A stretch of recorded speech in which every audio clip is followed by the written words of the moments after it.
sequenciazinha, no sentido de que eu vou adicionando a partir do nosso início. Mas, respeitando todos que já estão aqui, eu fico feliz pela confiança e pelo interesse de vocês para falar um pouco sobre o projeto de pesquisa, né? Mas, como todos já sabem, ou acredito que a maioria já deva saber, a gente vai fazer uma análise crítica da situação aqui, né? Não é simplesmente uma receita de como escrever um projeto de pesquisa, de mestrado, doutorado. Tudo bem?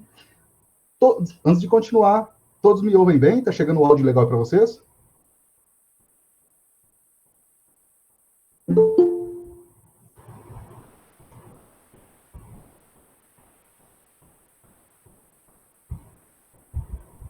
Ninguém está me ouvindo? Estou ouvindo sim, já, está chegando bem. Valeu, Boa Renan. tarde, aqui é o Aura, tô com a Adma aqui, né? Tá o link dela aqui, mas boa tarde, sempre um prazer aí te ver, te assistir, participar. Prazer é meu, meu querido. Vocês Não vou dois aí. poder acompanhar o tempo todo, mas esse início aí vou estar aqui sim. Abração. Beleza, abraço, gente. Feliz de vê-los aqui também. De rever um monte de gente aqui, muito bacana. Bom, então é isso, né? Então vamos lá. Tá chegando o áudio aí, tudo tranquilo. Se tiver alguma pergunta, alguma coisa, vocês podem abrir a câmera também, fazer, ou só o áudio, ou se preferirem escrever no chat lá, a gente vai acompanhando. Bom, eu vou aqui fazer uma exposição geral e depois a gente abre para o debate e etc, né? Então, nesse sentido, qual que é o objetivo dessa, eu chamei de live, né? Live porque é uma transmissão ao vivo, fechada, né? Etc. Mas o objetivo é comunicar, como a gente vem sempre fazendo durante esses anos, né? Ou seja, tentando contribuir de alguma forma possível, né? De forma concreta, para a gente entender um pouco mais esse mundo que nós vivemos, essa sociedade, a realidade que nós estamos inseridos. E nesse caso aqui, sobre a universidade, sobre uma pós-graduação, o que é isso, etc e tal. Eu coloquei o título seguinte, né, que vocês viram, projeto de pesquisa para o mestrado e doutorado, né, e aí tem um subtítulo, né, que eu coloquei assim, coisas que ninguém fala para os trabalhadores e estudantes. Pode soar um pouco sensacionalista, mas quem me conhece sabe que não tem nada de sensacionalismo, né, mas são coisas que a gente vai debater aqui hoje, que de fato não se fala para os trabalhadores alunos, né? Então, eu vou tentar dar algumas palavras nesse sentido. O que é que não falam? Sem misticismo, sem populismo e sem sensacionalismo, mas é fato, né? Ou seja, nos ocultam, né, uma série de informações são ocultadas, né? E a gente quer falar um pouco sobre isso, né? Bom, então vamos começar esclarecendo o que são esses trabalhadores alunos, né? Porque eu não falei só trabalhadores e nem só falei alunos, né? Coloquei de forma composta, né? Trabalhadores, alunos, trabalhadores, estudantes, eu coloquei para vocês, né? São os trabalhadores e estudantes. Por quê? Quem são eles? Bom, esses trabalhadores que eu estou pensando aqui em dialogar, pelo menos, ao menos, me referendar a eles, são as pessoas que trabalham o dia inteiro. Tem que trabalhar. E à noite, normalmente à noite, não só, mas em um dado momento trabalham, vendem força de trabalho, né? Porque são obrigados para sobreviver nesse mundo que nós vivemos. E num dado período, normalmente à noite, eles estudam, né? São os trabalhadores estudantes. Não são só estudantes, são vendedores de força de trabalho que literalmente vão estudar em um dado período, normalmente à noite, né? Esses trabalhadores estudantes têm uma origem de classe. Quando vocês escutarem esse barulhinho, é porque eu vou estar aceitando alguém, tá? Esses trabalhadores estudantes têm uma origem de classe, né? Não são só simplesmente de forma abstrata e vazia estudantes, né? Ou ainda trabalhadores. São trabalhadores que vendem, portanto, então, a sua força de trabalho para sobreviver, assim como qualquer outro trabalhador, e que também são estudantes, né? Então, quando eu digo trabalhadores estudantes, eu estou obrigatoriamente buscando referendar a um caráter de classe, né? Esses estudantes, trabalhadores, pertencem à classe trabalhadora, né? Na sua amplitude, não só operários, não só pessoas do comércio, pessoas que vivem dentro de um setor terceirizado, cada vez mais precarizado, mas são trabalhadores enquanto classe. Com consciência ou não disso, pertencem à classe que produz riqueza, diretamente transforma a natureza ou mesmo indiretamente, né? Então, é isso aqui, eu acho que é um ponto inicial importante, né? Entender que os trabalhadores estudantes pertencem à classe trabalhadora, né? E estão estudando. Muito bem. O que isso tem a ver? Isso tem tudo a ver. Porque então eu faço um recorte de classe aqui nesse debate todo, né? Isso é muito importante. Até porque muitos dizem que classes sociais não existem mais. Claro que isso é um equívoco tremendo, né? E, na melhor das hipóteses, um equívoco, né? E, na pior das hipóteses, uma canalice intelectual absoluta, né? As classes sociais existem, basta nós darmos uma volta pela cidade que nós moramos. Se você está em São Paulo, se você está em Paranaíba, no Mato Grosso do Sul, se você está no Rio de Janeiro, está me ouvindo agora, está em Paraná, é só dar uma volta pela cidade, pelo centro mesmo da cidade, não precisa ficar buscando a romântica periferia, a romantizada periferia. Ande pela cidade, abra os olhos, abra bem os olhos, e a gente vai ver que existe sim classes sociais e elas são brutais, a diferença entre elas continua sendo brutais. Então, esse trabalhador aluno é o estudante, né? Esse trabalhador estudante é aquele aluno que trabalha o dia inteiro e vai estudar à noite, né? Mas se você não vem de força de trabalho e só trabalha na universidade, olha, esse só trabalha, cuidado, né? Já é trabalho para dedéu, né? Já é trabalho para dedéu. E muitas vezes é escravizado, explorado e oprimido só na universidade também, né? Eu estou falando de um tipo de estudante que vem de força de trabalho, ou seja, que é potencialmente muito mais explorado ainda e oprimido, né? Então, nesse aspecto, eu chamo aqui para o nosso debate o caráter de classe, né? Ou seja, as classes sociais. Eu disse, muitos intelectuais dizem não existirem mais as classes sociais, né? Bom, disse também que é um equívoco isso. Enfaticamente, vou trabalhar com um pressuposto, é um equívoco tremendo isso, né? Não vou dar o trabalho de demonstrar isso aqui agora, né? A gente pode fazer isso no debate, se alguém se interessar, mas existem as classes sociais, né? E a partir do momento que as classes sociais ainda são existentes nessa sociedade que nós vivemos, existem aqueles que literalmente terão acesso, um tipo de acesso ao conhecimento historicamente acumulado, e outros que terão um outro tipo de acesso ao conhecimento histórico acumulado. Esse outro tipo de acesso é um acesso extremamente fragmentado, uma história em migalhas, né? É um acesso ao conhecimento extremamente precarizado, né? E eu estou falando literalmente dos filhos da classe trabalhadora que conseguem, né, terminar o ensino fundamental, conseguem terminarem o ensino médio, né, e conseguem adentrar em uma universidade. E como a gente vai falar de mestrado e doutorado aqui hoje, que também conseguem terminar a graduação para pleitear uma pós-graduação. Bom, olha, isso é muito importante. Porque com todo esse afunilamento que eu acabei de falar, a gente precisa considerar que os filhos da classe trabalhadora, os trabalhadores estudantes que conseguem chegar ao final de uma graduação, já passou por um funil gigantesco. Eu estou usando essa metáfora do funil porque é a metáfora que a burguesia usa, né? A diferença aqui entre nós e eles é que nós entendemos que esse funil ele é artificial, ele é extremamente violento, né? E é extremamente excludente, né? Eu cheguei ao ponto de poder prestar uma pós-graduação. Significa venceu muitas barreiras que artificialmente, nenhuma delas naturalmente, artificialmente é colocada para a classe trabalhadora, né? Então, nesse sentido, é preciso ter os pés no chão. Então, eu estou querendo aqui nesse primeiro momento falar um pouquinho da sociedade de classes, tentar, muito em linhas gerais, é claro, demonstrar quem são esses trabalhadores estudantes, né, para que a gente possa falar de como entrar, o que é esse papo de mestrado, doutorado, projeto de pesquisa para essas duas coisas, né?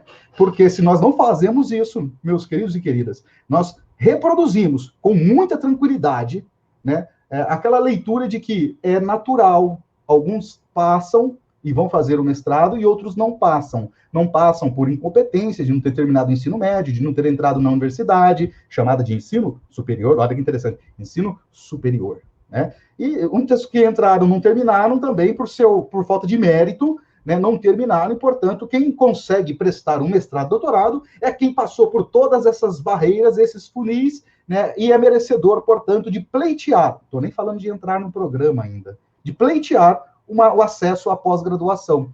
Bom, se a gente não faz essa discussão, mesmo que em linhas gerais, como eu estou colocando, a gente naturaliza e acha que é assim mesmo. Uns passam e outros não passam por incompetência, ou porque não se dedicaram, né? Acaba reproduzindo a ideia de incompetência, né? Ou seja, que não se dedicaram o suficiente, que não fizeram por onde, ou coisas do tipo. Nós todos aqui sabemos muito bem o que é isso.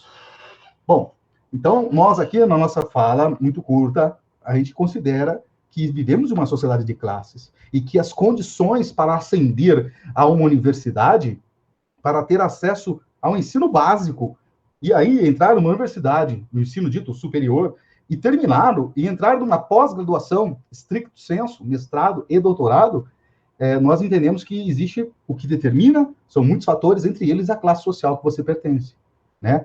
Existe uma série de barreiras que dá vida a esse afunilamento, são radicalmente artificiais e extremamente excludentes. Extremamente excludentes.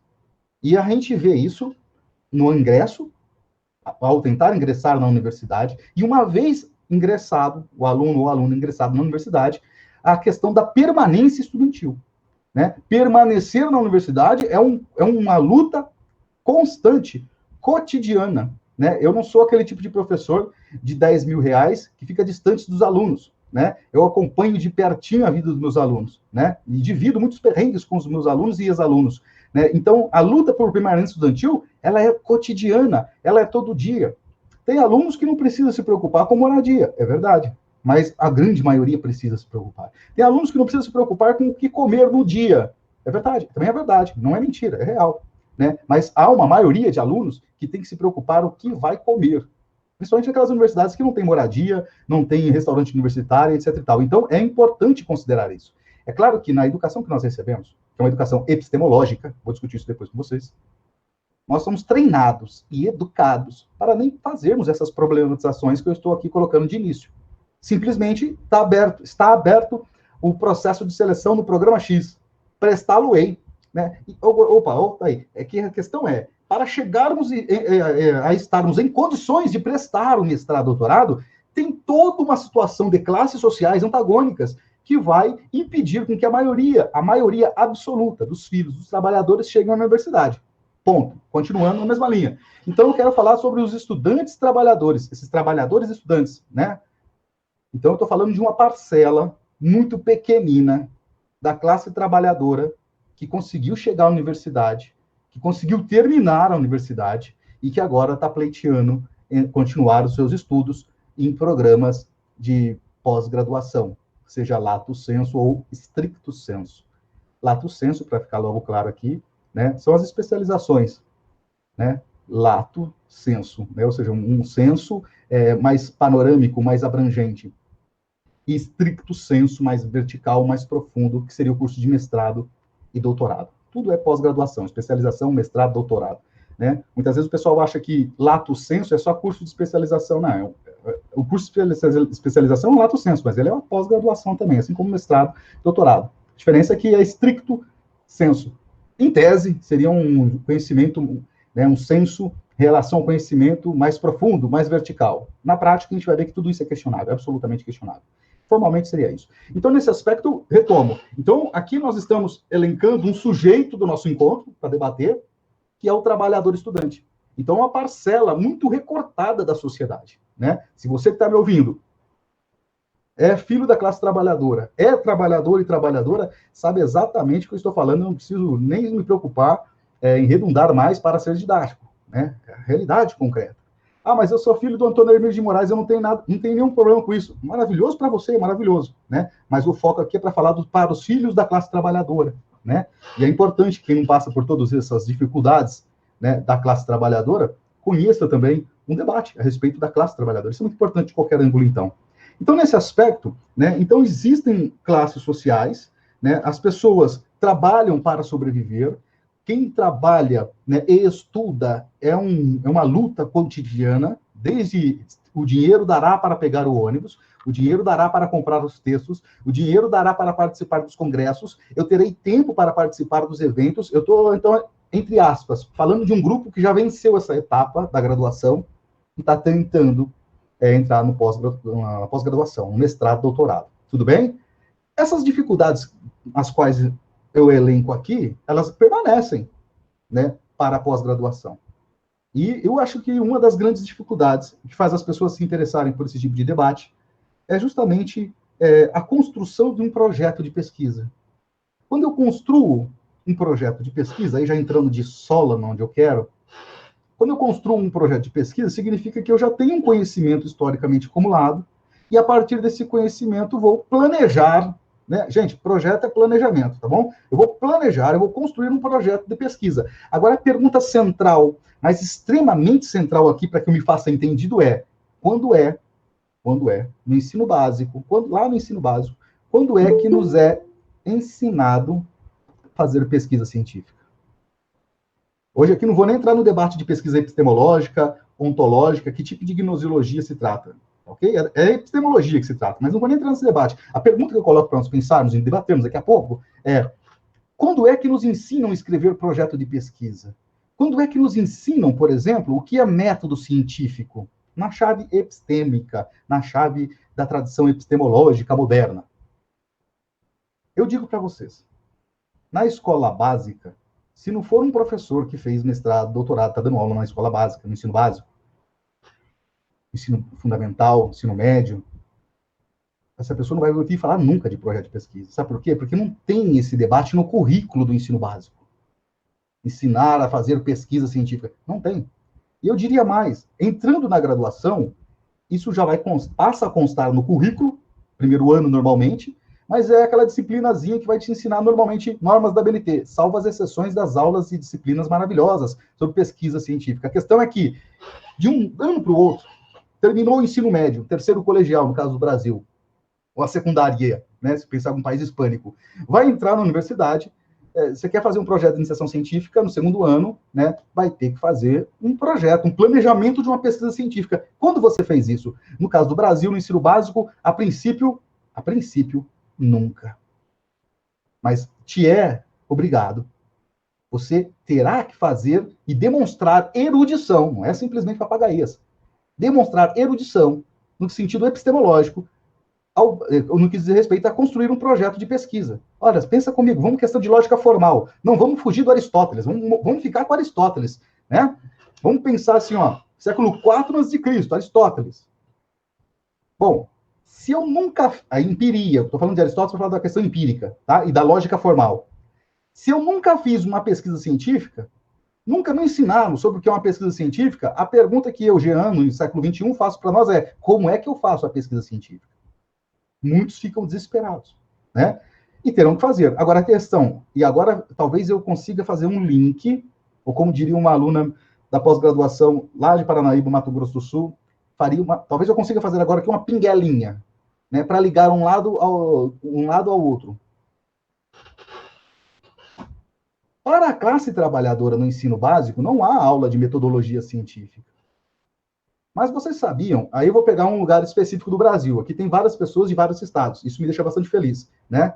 Inclusive, coloca aí de onde você está falando no chat, para eu poder ter uma noção de com quem eu estou dialogando, em que lugar do Brasil exatamente. Mas eu sei que, por exemplo, no estado de São Paulo, é possível, sim, estudar e aprender a fazer pesquisa científica desde o primeiro colegial.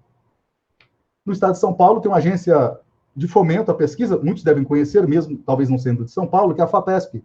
A FAPESP tem um programa de bolsa de iniciação científica para o ensino médio, né? Agora eu pergunto para vocês, alguém aqui já fez esse programa? Se fez, maravilha. A questão é que a maior parte das escolas públicas sequer fala da existência disso para os seus alunos. Sequer, salvo as exceções de um professor aqui, um professor lá, programaticamente, curricularmente, isso não é debatido. Mas existe. E quem é que vai fazer? E normalmente faz, né? Com frequência, não esporadicamente, com frequência, a iniciação científica lá no colegial. São os alunos da rede privada, das escolas, vamos chamar assim, privadas. Tá dando para sacar aqui? Há um recorte de classe aqui. Tem exceções, meus queridos e queridas, sempre há exceções, né? Tem um filho do trabalhador e da trabalhadora que estuda na escola privada e faz... Tem também. Mas a maioria, quando eu dava aula na rede privada, a maioria dos meus alunos faziam iniciação científica desde o primeiro colegial. Tá dando para sacar? Então, existe um recorte de classe, é preciso considerar isso, não porque eu gosto, Jean, Marques, nada disso, é porque é uma determinação da realidade histórica. É uma determinação. Nem todos têm acesso a uma educação que é versada em te ensinar a pesquisar, mesmo que na chave epistemológica, né? Agora, uma classe social, predominantemente, sempre há exceções, agora, predominantemente, vai ter acesso a isso desde o ensino médio, né? Entra na universidade, evidentemente que um indivíduo já está treinado, vou falar nesses termos, tá? Que é os termos que eles usam, eles utilizam. Ou seja, já está treinado, está habilitado a fazer uma iniciação científica. Não vai sentir nenhum problema, né, no segundo ano, quando começar uma iniciação científica. E quando no primeiro ano tiver acesso às disciplinas que falam sobre método de pesquisa, etc. e tal, ele já tem, no mínimo, um referencial de 3 anos dessa experiência, né? Então, terminando essa graduação, evidentemente, há um acúmulo muito maior, né? A coisa não é tão linear assim, mas por questão do tempo e para ser bem entendido, eu estou sendo bastante encurtador das coisas, né? Mas o fato é que, então, existem classes sociais, não são só duas, não, são várias. Duas são predominantes, evidentemente, né? A classe trabalhadora, né, essencialmente aqueles que vendem força de trabalho, e a burguesia. Isso aqui não é estereótipo ou coisa do tipo pejorativa, burguesinho ou coisa assim. Não, não, não, não. São categorias sociológicas isso, né? Consagradas.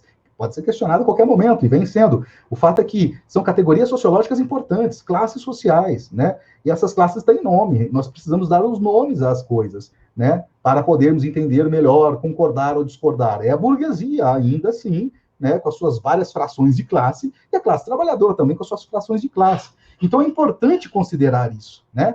E aí eu entro, mais uma vez, um pouquinho mais a fundo nessas pequenas palavras que eu estou lançando aqui para a gente debater. Quando você vai prestar um processo de seleção para o mestrado ou doutorado, portanto, a pós-graduação stricto sensu, uma das exigências para o mestrado é que você saiba, evidentemente, falar e escrever a língua portuguesa, a língua vernácula do país que você mora, no caso, o nosso, o português. Mas não só. Você também precisa ter proficiência ou suficiência em uma outra língua, em um outro idioma. Eu não sei vocês, talvez todos aqui estudaram na escola do Caminho Encantado, mas as aulas de inglês que eu estudei, por exemplo, no ensino médio, não me dá condições nenhuma de ler, traduzir um texto e responder perguntas em inglês de um texto. No caso do inglês, você pode escolher fazer em inglês, normalmente, vou falar em linhas gerais, tá bom? Pensando sempre de acordo com que os programas ligados à CAPES do Brasil, todos obrigatoriamente têm que ser. Olha lá, inglês, né? Português é o básico, então não vai contar para a prova de proficiência, então inglês, francês, alemão, italiano, em alguns lugares espanhol. Agora eu pergunto para vocês, para remeter de novo, fazer essa ligação com a questão dos trabalhadores e estudantes, é diferente. As classes sociais são fundamentais para entender todo esse processo que nós estamos metidos ou queremos nos meter, queremos adentrar, que é legítimo. Então, observa, quando é que estudamos italiano ou alemão? Né? Se vocês estudarem, por exemplo, na Unesp de Marília, eu sei que tem bastante gente aqui da Unesp de Marília, onde estudei também. Se você estuda espanhol, depende, não sei, de repente se você mora em algum lugar do Brasil que se estuda espanhol, né? Por exemplo, na fronteira com o Paraguai, várias escolas do estado do Mato Grosso do Sul, não se estuda o inglês, se estuda o espanhol, né? Mas fora esses casos esporádicos, onde é que a gente aprende inglês, francês, alemão? Alemão. No caso da Unesp de Marília, não aceita nem o espanhol, né? Não sei se passou a aceitar. Na época do meu doutorado lá, não aceitava nem o espanhol. Tinha que ser o francês, o inglês, o italiano ou o alemão. E aí? Qual é a carga horária que nós tivemos disso no ensino médio? Bom, no meu caso, nenhuma, né? Chega, de inglês, né? Enfim, aula de translation, dicionário da biblioteca, daí você faz translation. Não me dá condições alguma de concorrer com quem teve aula de inglês, no CCAA ou qualquer escola privada com seus cursos próprios, né? Então, a gente precisa, pessoal, a gente precisa demais, antes de falar do que é um projeto de pesquisa, entender qual é o tecido social que a gente está pisando. Isso é muito importante. Primeiro, é muito importante, para a gente não ficar frustrado. Segundo, para que a gente tenha sucesso no que a gente quer fazer, correto? Então, precisa entender o chão que nós estamos pisando. Não é simplesmente chegar e passou quem foi o melhor. Nem sempre é assim. Tem toda uma relação histórico-social por conta de uma classe que você pertence, constituída historicamente, que vai dar maiores ou menores condições para você concorrer com um coleguinha lá no projeto de pesquisa, né? E aí, vamos entrando aqui. A ideia de universidade. E eu quero trazer para vocês uma referência, né? Porque até agora está tudo de forma ensaística. Jean, você está falando tudo isso a partir da onde? Olha, eu poderia citar 1000 autores, mas citarei um só. Vou colocar aqui no chat para vocês um link de um texto que eu acho muito importante socializar, de um professor excepcional, que todos devem conhecer, mas todos devem conhecer mesmo, né? Que é o professor Maurício de Trachtenberg. Tá aí um texto do Maurício de Trachtenberg, vai aparecer no chat para vocês agora. Eu coloquei um link que dá acesso a uma revista de Ciências Sociais da UEM, da Universidade Estadual de Maringá, que publicou, né, esse texto também. Tem publicado em vários lugares, eu peguei dessa revista aqui, que é a revista Espaço Acadêmico, né? O texto se chama A Delinquência acadêmica.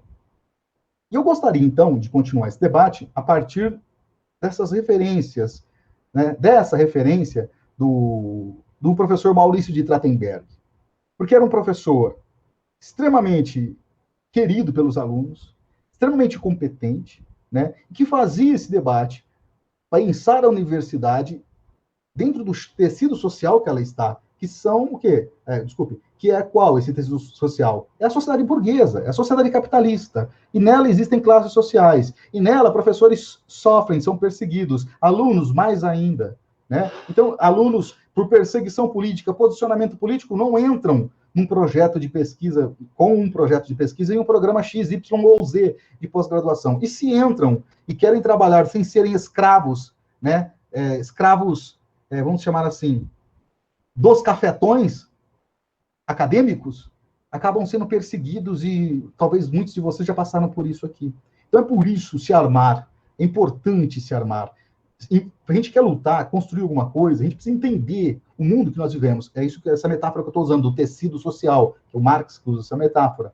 Então, nesse sentido, preciso conhecer onde eu estou pisando, qual o tecido social, para que eu conheça as armas, né, que eu preciso usar. Né? Aqui não estou falando de arminha, né, como esse grupo de boçal que governa o Estado burguês brasileiro fala, mas são as armas da crítica, a princípio são essas armas, né? Ou seja, eu preciso conhecer para saber quais são os instrumentos que eu tenho.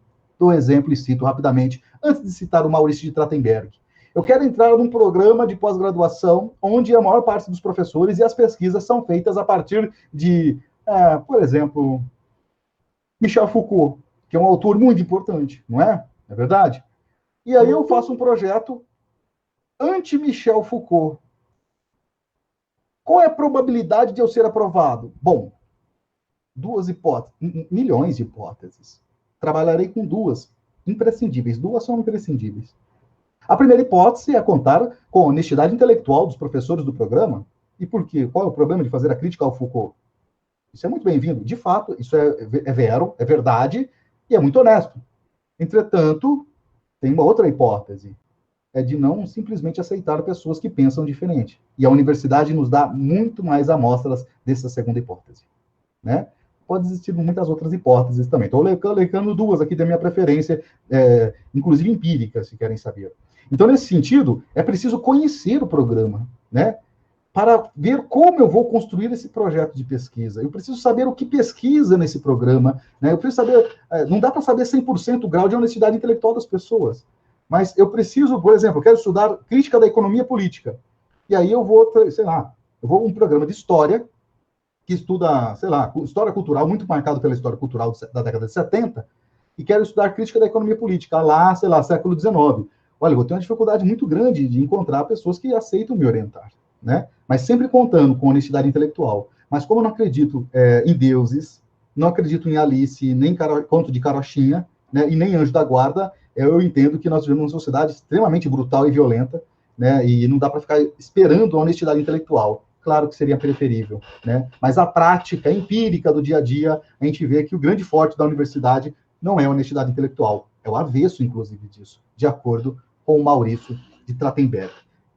Dito isso, eu gostaria de fazer uma pequena citação desse texto do Maurício de Trachtenberg, que eu coloquei o link para vocês no chat.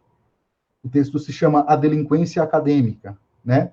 E eu cito alguns parágrafos aqui. Peço licença para essa leitura. Abre aspas. A delinquência acadêmica.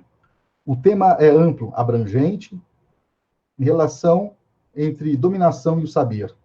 A relação entre o intelectual e a universidade como instrumento dominante, ligada à dominação, à universidade antipovo. Bom, Maurício de Trachtenberg, fecha aspas. Maurício de Trachtenberg está escrevendo isso aqui em 78, publicou pela Unicamp, enquanto livrinho, né, em 79. Então, está no momento da ditadura militar no Brasil. É o momento, né, em que a universidade brasileira é antipovo, ele diz o Trachtenberg, ou seja, é uma coisa feita pela elite para manter, né, literalmente, um grupo de privilegiados tendo acesso permanente ao conhecimento historicamente acumulado. E aí vocês podem pensar, mas Jean, 79, nós estamos em 2001. Entretanto, porém, com efeito, faço questão de citar esse texto do Maurício de Trachtenberg, que vai tratar da universidade antipovo, porque nós vivemos em um momento da história do Brasil em que os epítetos da ditadura militar continuaram vivos e continuam governando o Brasil hoje. Tentando fazer uma espécie de popurrí entre governo ditatorial e democracia. Se a gente lembrar do Aristóteles, mais uma vez, olha, a segunda vez que eu cito Aristóteles, democracia também é uma ditadura, né? Mas não vou entrar nesse aspecto aqui agora. Ou seja, nós vivemos um momento em que os militares que, na época de 70, na época que o Trachtenberg escreve isso, governavam o Brasil e hoje continuam a governar, né? Então nós vemos um momento que não é tão diferente. Claro que seria anacrônico, né? Nós estamos em 2021. Entretanto, os fundamentos não são anacrônicos, porque esse grupo político-militar, eles não surgiram agora, em 2012. Eles existem no Brasil, no mínimo, desde 1964. São os herdeiros dos grandes epítetos, né? Alguns deles até elogiados, etc. e tal. Então, nós vivemos um momento em que eu acho que ler Maurício de Trachtenberg para pensarmos a universidade é extremamente fundamental. Eu diria, assim, sem querer ser violento, mas eu diria que é uma leitura quase que obrigatória. Quase porque, de fato, obrigatória não é. Mas é uma leitura imprescindível, né, para a gente poder entender a universidade, né, e não chegarmos com aquela educação que nos é ofertada desde o ensino médio, que é a educação romântica sobre a universidade. Muitos alunos, se todos vocês aqui estão interessados, de forma bastante concreta, em prestar um mestrado, ou saber sobre esse papo de mestrado, doutorado, é porque já passaram pela universidade, pela graduação, ao menos. E sabem que é um choque muito grande, né? Quando se tem uma visão romântica da universidade, não é o caso do Trachtenberg, nem o meu caso, a gente pensa que a universidade é o espaço do saber universal, por isso o nome universidade. O espaço em que as pessoas vão se autoajudar. Claro que tudo isso tem na universidade, ainda bem, ainda bem. Mas isso nunca foi a linha geral que marca a existência da constituição das universidades, da Idade Média até os dias de hoje. É muito pelo contrário. A universidade sempre foi antipovo, de acordo com o Trachtenberg, né? Claro que, como eu disse, trabalhadores, alunos, uma parcela chega à universidade. Para a desgraça dos donos da Casa Grande, nós chegamos à universidade, né? E acabamos virando críticos. Muitos adoram, né, virar senhorzinho mesmo, né? Mas muitos vão fazer o caminho, né, da crítica à universidade, como é o caso do Trachtenberg, como eu acredito, quero acreditar, que pode ser o caso de todos vocês aqui, né? Então a gente precisa entender essa universidade. Quando a gente tem a visão romântica da universidade, a gente acha que quando chega na universidade está tudo lindo e maravilhoso. Daí você vê aluno passando fome, vê alunos. Eu sei que pode parecer um espetáculo do pessimismo aqui, tá bom, pessoal? Mas eu sou muito otimista, é que tem que trabalhar com fatos, né? Há alunos que ficam numa depressão desgramada, há um adoecimento gigantesco, né? Por quê? Vai dizer o Trachtenberg. E eu abro de novo aspas para fazer uma última citaçãozinha do texto. Eu digo última citaçãozinha, assim, diminutivo, porque eu gostaria de citar mais, cansaria. Por isso eu coloquei o link para que vocês pudessem também ler esse texto todo, né? Ele diz o seguinte, abrindo aspas, né? Na página 18, certamente esse link de vocês é um artigo, né, de revista, então não vai seguir a página 18, mas enfim, bem no começo. Ele diz o seguinte: a universidade classista mantém-se através do poder exercido pela seleção dos estudantes e dos mecanismos de nomeação para os professores. Na universidade mandarinal do século passado, o professor cumpria a função de cão de guarda do sistema, produtor e reprodutor da ideologia dominante, chefe de disciplina do estudantado, do alunado. Cabia à sua função professoral, acima de tudo, inculcar as normas de passividade, subserviência e docilidade através da repressão pedagógica, formando a mão de obra de um sistema fundado na desigualdade social. Acreditava, assim, então, legitimar através da desigualdade o rendimento escolar, onde a escola escolhia pedagogicamente os escolhidos socialmente. A transformação do professor cão de guarda em cão pastor acompanha a passagem da universidade pretensamente humanística e mandarinesca em universidade tecnocrática, onde os critérios lucrativos da empresa privada funcionarão para a formação das formadas para os formação das fornadas de colarinhos brancos, rumo às usinas, escritórios, dependências ministeriais. É o mito da assessoria, do posto público que mobiliza o diplomado universitário. Fecha aspas. Nesta citação, Trachtenberg, nos anos 70, ele está descrevendo, ele consegue captar, não porque ele tem uma bola de cristal, mas porque ele trabalha a partir de uma chave materialista, dialética, ele consegue captar tendências, e ele está descrevendo aqui exatamente o que nós conhecemos, absolutamente conhecemos hoje aqui. Mas eu sou aluno da graduação do primeiro ano, primeiro semestre, já deve ter sentido o que é o reprodutivismo acadêmico. Produção. Sintetizando de uma forma bastante vulgar, mas sim, de uma forma propedêutica, para eu me fazer entendido, currículo Lattes. Lattes, tem que ter Lattes, fazer Lattes até. Tem que colocar, tem que ter bastante coisa, tem que ter um Lattes, como é que fala? Me ajudem aí. Tem uma expressão cotidiana aí, é um Lattes bem recheado, ou algo do tipo assim, né? Rechonchudo, sei lá, tem que ter um Lattes forte, bombado, um currículo Lattes bombado. É verdade, não está errado, não. Se você aparecer para prestar um mestrado, um doutorado com um currículo Lattes vazio, se tiver no processo de seleção prova de título, você já está com uma possibilidade muito grande de perder, né? Então, a lógica da fábrica, a lógica, como traz o Trachtenberg, a lógica empresarial é uma lógica predominante. Agora, observe o seguinte, essa lógica que ele está se referindo aqui, ainda não tem, talvez, vou chutar didaticamente um número matemático, não tem 2% do que nós conhecemos hoje. Ele não está tendo acesso a isso, né? Ele está em 78 escrevendo esse texto. Nos anos 90, o número de universidades privadas, o sucateamento gigantesco, nos anos 90, sobretudo, que já vem da ditadura militar, mas sobretudo com a política do Fernando Henrique Cardoso, né, de sucateamento das universidades, a parceria público-privada, que inclusive o PT incentivou brutalmente, radicalmente. O Haddad é o primeiro a falar que se orgulha de fazer a maior parceria pública-privada no Brasil, com o ProUni, né? Eu não vou entrar nesse mérito agora aqui. O fato é, há um sucateamento da universidade e uma transformação da lógica de funcionamento da universidade com a mesma lógica de funcionamento da fábrica, né? Isso é o que está falando o Trachtenberg já nos anos 80. Nem sonhava. E ele, claro, vivenciou até os anos 2000, começo dos anos 2000. Eu não estou lembrado da data do falecimento do professor Trachtenberg, mas ele morreu em 79. Né? Mas já em 79 ele identificava o que nós hoje aqui temos que lidar de forma monstruosa. Todo mundo aqui quer prestar mestrado, doutorado. Não precisa se manifestar, não. Responda mentalmente. Não ficar se expondo. Em tese, todo mundo quer. Tem um Lattes bombado, está produzindo, eu não vou entrar no mérito se tem ou não, a questão é, quem é que vai ler tudo aquilo que você coloca no Lattes? Alguém que acha que no processo de seleção as pessoas vão ler toda a sua produção?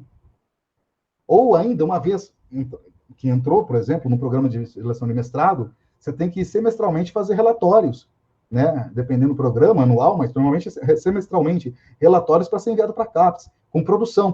Você acha que o teu chefe de programa, de departamento, ele está lendo todos os artigos que você escreveu, livros que você, ou os resumos, etc., papers, etc., e tal. Eu digo o seguinte, não vou nem ficar com retórica, pessoal, né? Ou seja, é um produtivismo, na realidade é um reprodutivismo brutal, né? O número, a gente cria um auto-engano, isso é típico da educação romântica que nós recebemos, né? De que está todo mundo lendo. Você acha que está todo mundo lendo o teu Lattes? Olha, eu conheço alguém que leu, parabéns, legal, né? Mas no processo de seleção, se você está achando que a equipe de seleção vai ler o teu TCC, eu acho que estamos aí dialogando no campo do romantismo, né? Não tem nem turma suficiente para poder fazer isso em relação a todos os candidatos, dependendo do número de candidatos. Então, o fato, pessoal, é que nós vivemos, então, uma sociedade de classes. A lógica de reprodução, né, mecanicista da fábrica, aquela repetição fordista, taylorista, lembra? Quase meio mundo já estudou isso nas ciências humanas, né? Também é transplantada para outros setores da produção, porque, sobretudo, a partir do consenso de Washington, né, a educação, sobretudo nos países ditos de terceiro mundo, acabou sendo mirado, olhado, observado como um local rentável, um espaço rentável para investimentos. E assim foi feito. E a lógica capitalista de aquisição de lucros cada vez maiores, incessantes, se aplica também ao setor da educação. E a universidade pública não fica isenta, não é só, mas tudo bem, isso se aplica, Jean, muito bem para a universidade privada, e não para a pública. Negativo, negativo. O que rege a universidade pública e a privada é o MEC. Se tiver pós-graduação, é a CAPES. né? Então, a lógica acaba sendo a mesma, né? Isso ajuda a gente a entender o sucateamento da própria universidade pública, né? Isso é muito importante, né? Então, bom, nessa altura aqui da nossa fala, da minha fala, eu acho que eu espero mesmo, ter acabado com qualquer ilusão de muitos de vocês, muito carinhosamente eu falo isso, se estivessem esperando uma receita de como escrever um projeto de mestrado e doutorado, porque não é isso que se trata, né? Se trata de falar, muito honestamente, anunciado, coisas que não falam para nós, né? Isso é muito importante. Por exemplo, outro ponto que eu gostaria de falar, né? Há um ciclo de relações políticas, né? O Trachtenberg vai dizer nesse mesmo texto, há um mito da neutralidade, que a universidade é neutra, né?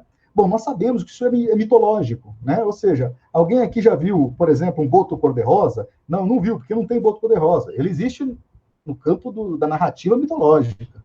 Alguém aqui já viu, por exemplo, uma mulher ficar grávida sem ter relações sexuais no campo da narrativa mitológica? Tem de monte. Inclusive tem onça que faz seres humanos, etc. E tal, né? No campo da mitologia. Agora aqui, entre nós, nesse mundo concreto, real, existem relações políticas. E quando se fala, aqui a universidade, aqui o programa, nossa, aqui somos neutro, é um posicionamento político esse. É a turma do Partido dos Neutros, que de neutralidade não tem nada. Mas isso é muito forte, até os dias de hoje. Se alguém aqui acha que essa ideia de neutralidade axiológica terminou e ficou lá com um Durkheim na passagem do século XIX para o início do século XX, estamos equivocados. A ideia de neutralidade, ao produzir conhecimento, a neutralidade axiológica, ela é forte até os dias de hoje, né? Então, por exemplo, digo isso porque há uma rede de relações sociais. E você e a ti é apresentada essa rede de relações sociais desde o primeiro dia de graduação, da primeira semana. Se tu vai perceber que ela existe ou não, é uma outra história. Mas ela já é apresentada para nós assim que adentramos na universidade. Grupo A, grupo B, grupo C. Estou falando a partir de uma consciência que captou, né, isso. Mas você pode passar os 4 anos totalmente romântico, absolutamente inocente politicamente, acreditando que, por exemplo, se você é muito ligado a professor X e esse professor não é muito ligado no programa Y que você quer prestar, você simplesmente corre um risco gigante. Não quero ser absolutista, então vou dizer corre um risco gigante, ok? Corre um risco gigante de não ser aceito e nem sabe por que reprovou. E muitas vezes, com a mentalidade de que há uma neutralidade, você vai ver que o problema, pode acreditar, que o problema está onde? Em você que não passou. Isso gera um adoecimento tremendo, né? Grande parte das pessoas que eu conheço, não são todos, ainda bem, não são todos, mas boa parte, a grande parte das pessoas que eu conheço, já chegam no mestrado extremamente deficitários. Em que sentido? No sentido epistemológico, de como escrever um projeto de pesquisa. Por quê? Porque a educação, as relações sociais, lá na graduação, foram relações, quando foram, claro, de subserviência a um dado grupo político dentro da universidade. Então, de fato, ele nunca aprendeu a escrever um projeto de pesquisa, ele nunca fez uma análise crítica realmente autônoma dele, ou seja, mostrando sua subjetividade, mas sempre a reprodução da subjetividade de outrem. Normalmente, atende pelo eufemístico nome de orientador, de professor. Gente, tem professores que são maravilhosos, tem orientadores que são maravilhosos, ok? Não é deles que eu estou falando de uma outra grande parcela, né? Que entende o aluno como serviçal dele, que continua reproduzindo na universidade a lógica da casa grande da senzala, que continua na universidade vendo o trabalho, ainda mais quando é o trabalhador aluno, né, como o seu serviçal, agora no âmbito secretarial do mundo mandarinesco, como fala o Trachtenberg, dos intelectuais. E você, quanto mais subserviente for, mais chances terá de passar e de ser aprovado no mestrado. Olha que coisa pobre. Não é nem ser aprovado, deixa eu corrigir, não é ser aprovado, poderia ser. Não é só ser aprovado no mestrado, quanto mais você me servir, mais eu posso prometer a promessa, que eu te orientarei no futuro, caso venha passar. Tá dando para sacar? É de uma pobreza, de uma violência absoluta isso. É de uma violência absoluta.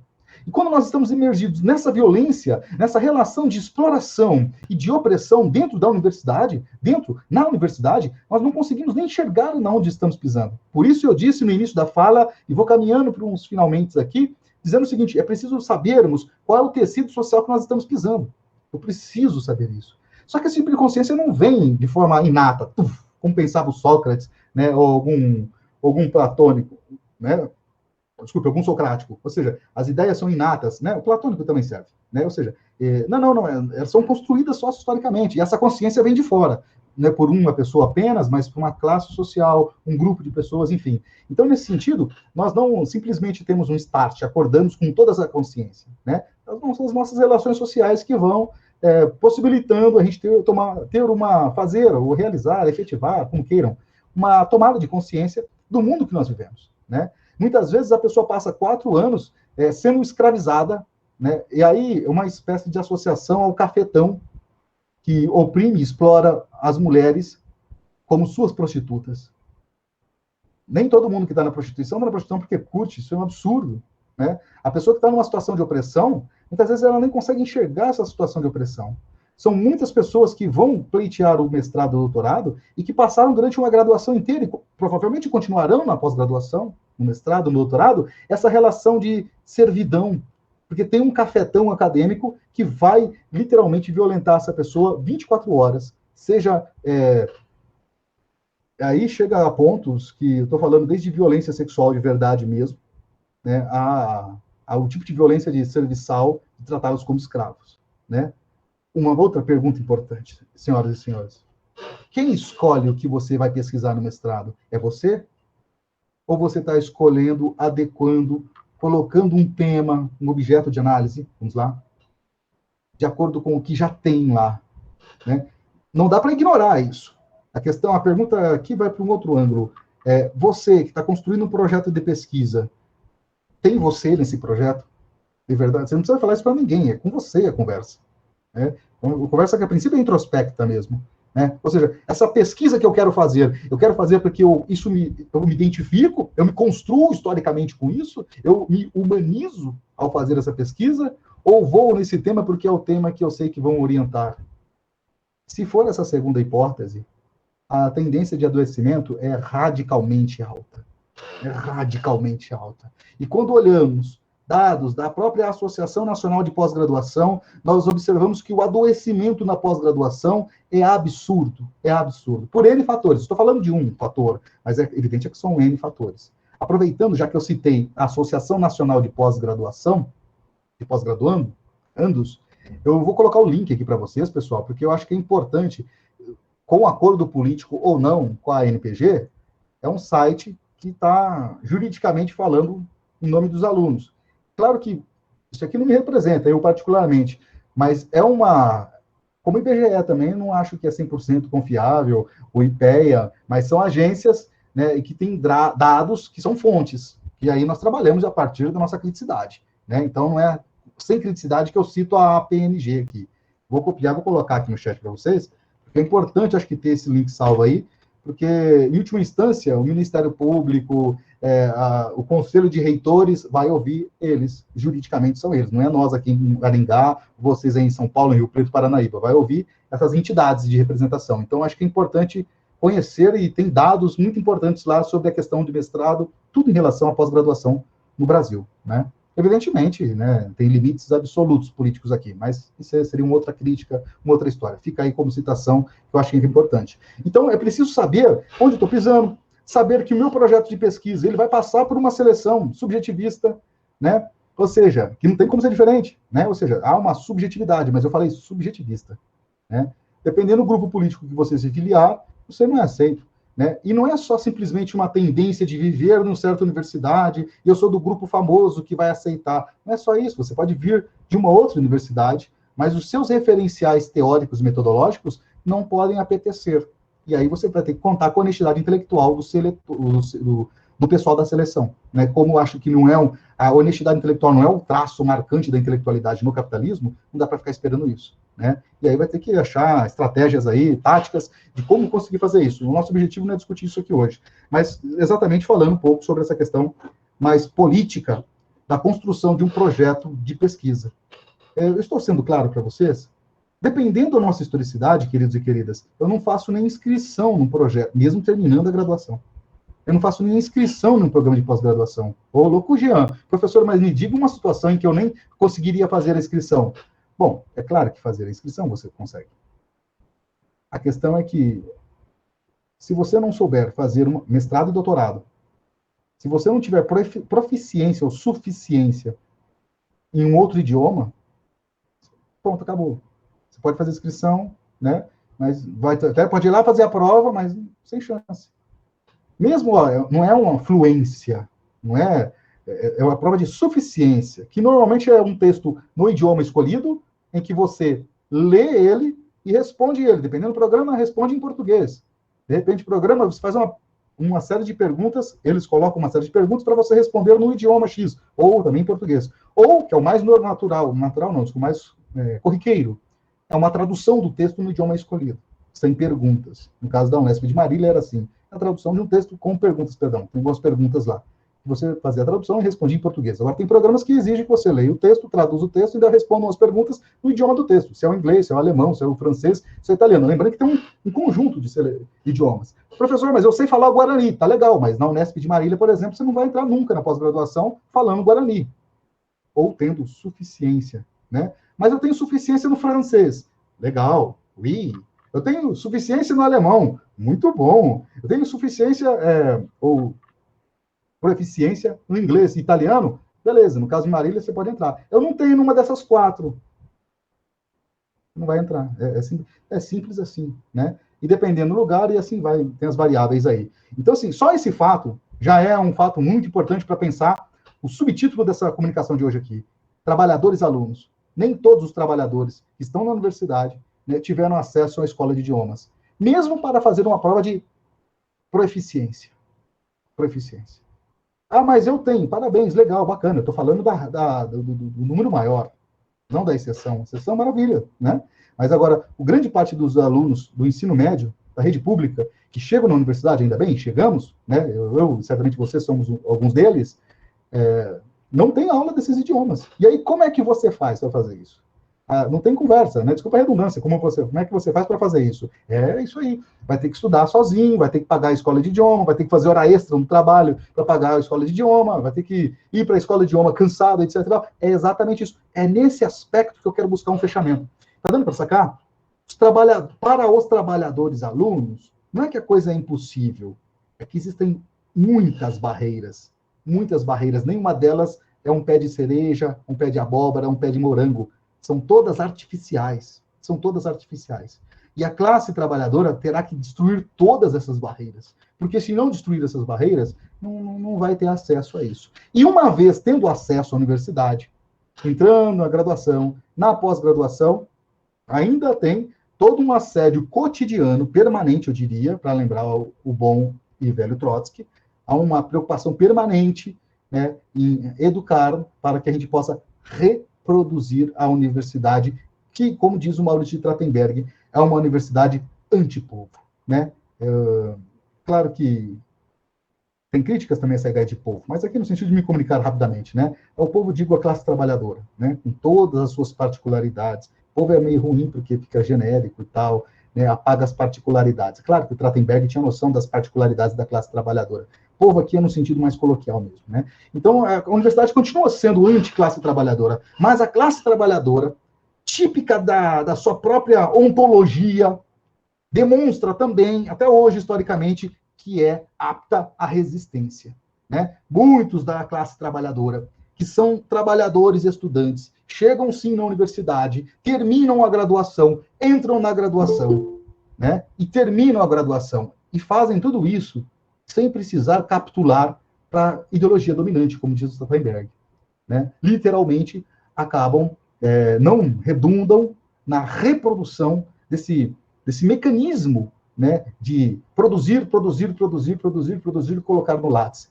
Existe uma amiga minha, chamada Gisele Cifrone, que eu gosto de citar muito essa expressão que ela usou uma vez e eu guardei, que são os intelectuais, ela assim, abre aspas, os intelectuais made in caps, fecha aspas. O que são os intelectuais made in caps?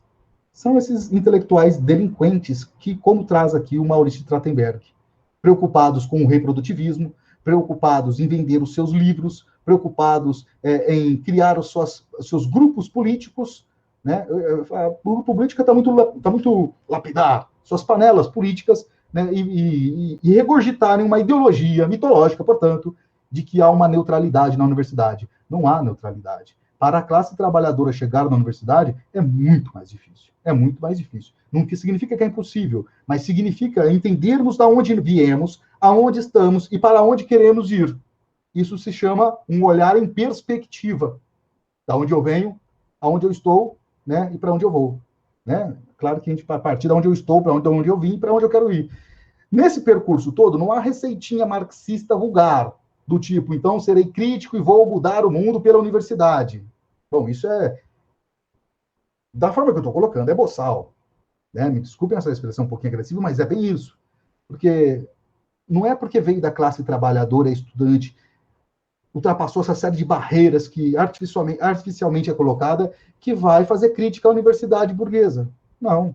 A educação que majoritariamente conseguimos e continuamos recebendo nas escolas e na universidade, né, nas universidades, continua sendo a educação antipovo que o Maurício Strattenberg muito bem colocou para nós. Né? Então, não vamos ficar com o romantismo achando só porque veio da classe trabalhadora que vai ser um intelectual crítico da universidade. Não. Né? É bastante provável que vai reproduzir a universidade, que vá se adequar, né? E vocês que estão, no caso, quem estiver prestando um mestrado, um doutorado, sabe, está dando para entender muito bem o que eu estou falando.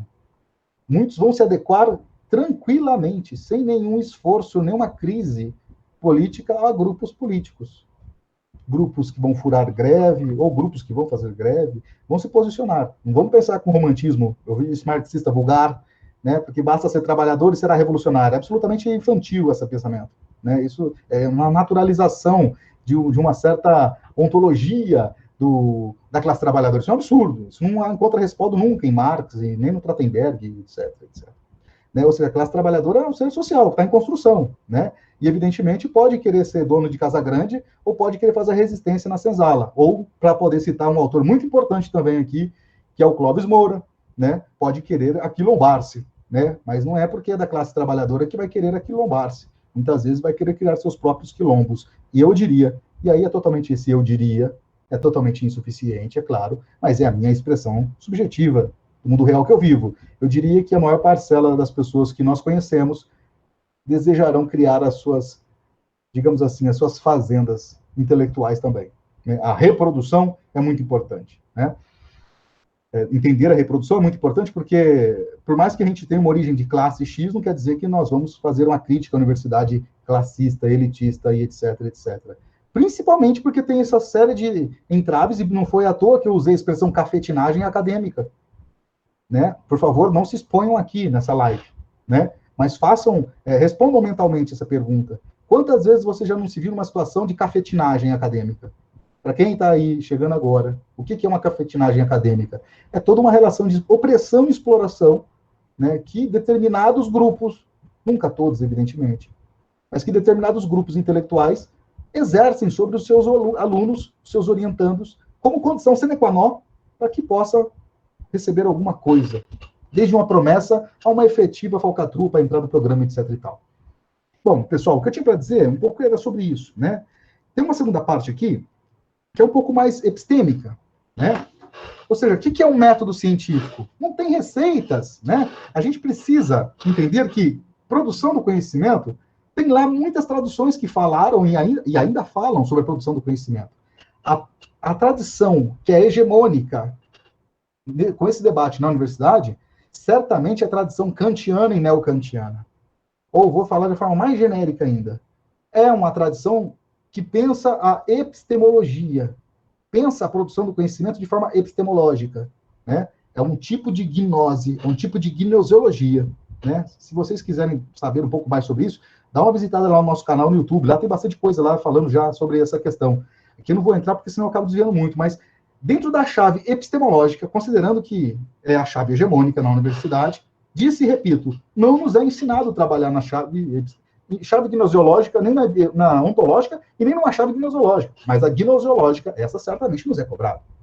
E nessa cobrança da chave gnoseológica, vão cobrar para nós a projeto de pesquisa. Né? E o que é um projeto de pesquisa? Já disse um pouco sobre isso, mas queria falar rapidinho sobre o método. Né? Porque vai dizer a chave epistemológica tradicional, né, moderna, que tem lá, sei lá, fica à vontade para escolher, do René Descartes, Francis Bacon, David Hume, passando pelo Kant, né, até chegar nos neocantianos, enfim, até chegar, enfim, pensar nos neopositivistas do século XX, XXI também. Então, essa chave epistemológica trabalha com uma ideia muito importante, que é a mesma importante, que é a ideia do método. E muitas vezes, quando o aluno vai escrever um projeto de pesquisa, ele tem que deixar claro qual é o método de análise que ele vai trabalhar, né? Essa chave, sobretudo, epistemológica. E aí entra na velha problematização, né? Em um problema atual. O que é método? Na tradição, por favor, moderna, tá? Não vou nem falar Marx, né? Não vou nem falar da tradição dialética, que também faz parte da tradição moderna, né? Mas a hegemônica é a concepção epistemológica de pesquisa, né? Nós não somos educados nisso. Se você que está me ouvindo é educado nisso, estudou pra caramba, manja, está entendendo com clareza o que eu estou falando agora aqui, maravilha, mas isso não é a linha geral. A linha geral é entender muitas vezes método entender método como se fosse regras, normas da ABNT. Bom, é a falência da própria sociedade burguesa, né? Ela não vai falir só por conta desse elemento. Mas numa perspectiva intelectual burguesa, acreditar que método é igual a normas da BNT significa, opa, deu tudo errado, né? Mas isso é para meia dúzia, né? É um grupo muito seleto. Agora, para a massa trabalhadora, vira aulinha, e muitas vezes, aulas meramente formalistas, dizendo metodologia científica. Então, lá você estuda, o artigo tem que ter fonte 12, pode ser Times New Roman ou Arial. Não é isso, método não é isso. Nem metodologia científica é isso. São normas e técnicas. Normas e técnicas, né? Ok. Pode ser importante para se comunicar de forma homogênea? Claro que sim. Mas isso te tira da discussão epistemológica que a própria burguesia cobra da gente. E quando você vai prestar um processo de seleção, ou um projeto de pesquisa, com um debate teórico metodológico frágil por N motivos, não porque você é incapaz, insuficiente, mas naquele momento histórico você não teve acesso de adquirir o debate e fazer esse debate, e apresenta um projeto com um debate teórico metodológico frágil, desculpa. Eu não sou cavaleiro do apocalipse, meus queridos e queridas, né? Eu tento trazer algum debate crítico sempre de forma fraternal, mas muito realista, né? Só se os teus colegas, os amiguinhos concorrentes escreverem de forma pior ainda, porque do contrário, nota vai ser baixa, né? A gente tem que manjar e tem que saber o que é epistemologia, o que é um método de pesquisa, entender que tem uma tradição com muitos métodos, você precisa se identificar, ou seja, eu preciso ver eu ali no outro, então eu preciso conhecer, né, para reconhecer, né, qual é o método que realmente eu vou utilizar, né? E se você não faz isso, você não conhece as tradições metodológicas, vou chamar epistemológicas, tá bom? Que pensam o método de várias formas, você corre um risco muito grande de escrever muita coisa bem intencionada no projeto de pesquisa, mas extremamente contraditória e extremamente frágil, né? Então, se poderia, dessa fala toda aqui, que é uma análise sociológica, vocês perceberam isso, né, eu espero. Se eu pudesse dizer algo de pragmático para vocês, prestem muita atenção no campo da teoria, projeto de pesquisa inteira, claro, né? Mas muita atenção para o item, o campo, metodologia da pesquisa, dependendo do programa, método de pesquisa. Se for na história, por exemplo, não sei se aqui tem muita gente que é da história também, mas campo teoria e metodologia da pesquisa, que você tem que falar qual vai ser o teu campo referencial teórico e metodológico. No final das contas, no frigir dos ovos qual é o seu método de pesquisa. Tem que conhecer isso. Sabe por quê, gente? Não pode citar só um pouquinho do Bourdieu, um pouquinho do Passeron, um pouquinho do Marx, um pouquinho de fazer esse pupurri todo. Se lá quem estiver avaliando também trabalhar numa chave eclética, pluralista metodológica, beleza, você acertou, né? Mas normalmente não é assim, porque a universidade não é neutra. Nem sempre onde transita o Bourdieu, transita Marx. Ou quem transita com esses autores não aceita o transitar de outros autores. Não vamos ficar esperando honestidade intelectual. Lamentável, maravilhoso quando existe isso, né? Mas essa não é a linha geral do capitalismo, honestidade intelectual. Pelo contrário, desonestidade intelectual é a linha geral, que está em construção, é claro, há alguns anos, alguns séculos de capitalismo, né? Então, nesse aspecto, eu acho que chamar a atenção, e aqui eu acho que é a única orientação que eu posso dar nessa comunicação mais pragmática, né? Que é atenção para o método que você vai usar. Tem que conhecer esse método. E não simplesmente falar assim, Carlos 2017. Não, quem é Carlos? Carlos escreveu a partir da onde? O que mais escreveu Carlos? Aonde se vincula Carlos? Na hora de analisar o teu projeto de pesquisa, eles não querem nem saber nada se você sabe tudo isso. Mas para que você possa sobreviver, viver, vencer, sobreviver e fazer a crítica, você precisa ter domínio dessas coisas. Senão, vai ser uma prostituta ou um prostituto acadêmico desse monte de cafetão louco para poder oprimir, explorar e reproduzir essa opressão e exploração que já existe hoje na universidade, né? Então, o que é esse método científico? Vai depender muito da tradição teórica que você partir, de como você lê o mundo, né? Eu trabalho com um método dialético, né, marxiano. Então, evidentemente que eu tenho uma leitura do mundo, né? E a partir dessa leitura do mundo a gente pensa um método. Inclusive pensamos de uma forma radicalmente diferente da epistemológica. Uma chave que não ignora a epistemológica, mas uma chave ontológica, que é um outro assunto muito mais amplo, que engloba a epistemologia, né? Bom, então, um outro passo, deixa eu fazer mais um toquezinho programático, né? Eu posso, né? Eu acho que já falei 1 hora aqui de problematização sociológica, histórica, crítica. Vou falar 2 elementos pragmáticos. Dois deles. Primeiro é chamar a atenção, não vou dar receita, por favor, isso não existe, você vai decretar de qualquer um que fizer isso com vocês, né? Atenção para a questão do método, tem que ter muita clareza disso, né? E outra questão, aonde você vai apresentar, né, esse teu projeto de pesquisa? Você vai apresentar um programa XYZ, não vou nem querer nomenclaturá-los, né? Mas eu preciso conhecer aquele programa, esses autores, esse meu referencial teórico metodológico, ele transita nesse programa? Olha, esse programa odeiam, criticam brutalmente. Tem honestidade intelectual para aceitar a minha proposta assim mesmo? Tem, beleza, legal.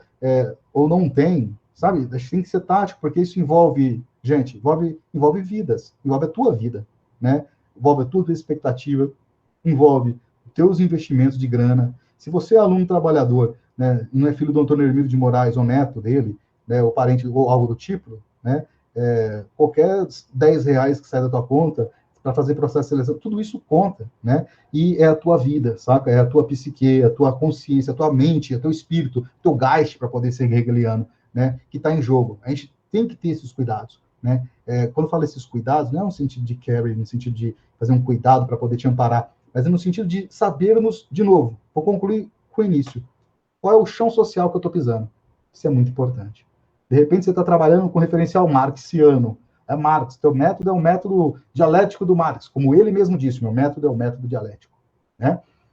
E aí você vai num programa anti-Marx, anti-marxismo, sei lá, o que seria isso aí, mas, ou seja, que não é o trânsito do marxismo ou do método, da concepção teórica metodológica de Marx, não transita muito bem. Você está dando um tiro no pé, né? Mas aí que eu entro naquela questão, conhecer onde eu estou pisando. Porque se eu chego de forma romântica, eu acho que toda universidade é uma universidade que vai me aceitar, que os programas são abertos, etc. É uma briga política constante, pessoal. Constante, ininterrupta. Quem já passou para a graduação sabe exatamente isso que eu estou falando. Mas caso tenha passado pela graduação e ainda tem uma pitada de romantismo, e todos nós temos um monte, o romantismo não é um mal in totum, né? Mas é um problema sério o romantismo. Tem que saber onde está pisando, que programa eu estou indo, que programa, enfim, é possível pleitear, isso é muito importante, né? E nós sabemos, nesses círculos políticos sociais, sempre tem uns chegados. Eu sei que falar dessa forma não é elegante, esta forma não é a mais requintada, a forma que eu estou falando com vocês não é nem a mais refinada, mas é exatamente a forma estética da realidade na qual nós vivemos.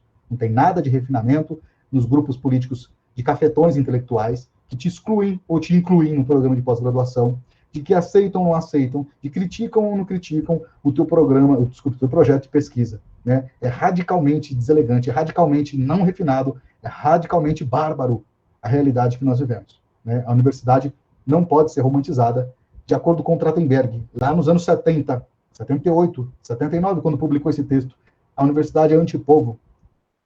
Eu diria agora, a universidade, sob o governo de Jair Messias Bolsonaro, e a gente tem que chamar pelos nomes, sim, inimigo a gente tem que conhecer pelos nomes, né? É radicalmente antipovo, é radicalmente anti-trabalhadores e estudantes. Trabalhador tem que ficar lá na bitorneira, trabalhador tem que ficar lá fazendo reboque, trabalhador tem que ficar lá cuidando do gado, trabalhador tem que ficar lá operando a máquina, não tem nada que cheirar na universidade, né? Eu acho que até hoje nem na concepção burguesa eles sabem direito o que é a universidade. Mas isso é uma outra crítica também. Então, eu acho que com isso, né, a gente pode debater, acho que tem muitas pessoas para falar a sua experiência, fazer perguntas, etc. e tal. Vocês observaram, é a terceira vez que eu faço essa observação, eu não estou aqui falando como fazer um projeto de pesquisa para mestrado e doutorado. Eu estou colocando um debate aqui que é fundamental para você que está fazendo isso, ou que já fez, ou que vai fazer um projeto de pesquisa de mestrado e doutorado. Vivemos uma sociedade de classes. As pessoas não têm acesso ao conhecimento da mesma forma que uma determinada classe pode ter, tá bom? Acho que isso é muito importante. Os programas não são neutros, não existe a neutralidade axiológica, há posicionamentos políticos, teóricos e metodológicos, e você precisa saber qual é o seu.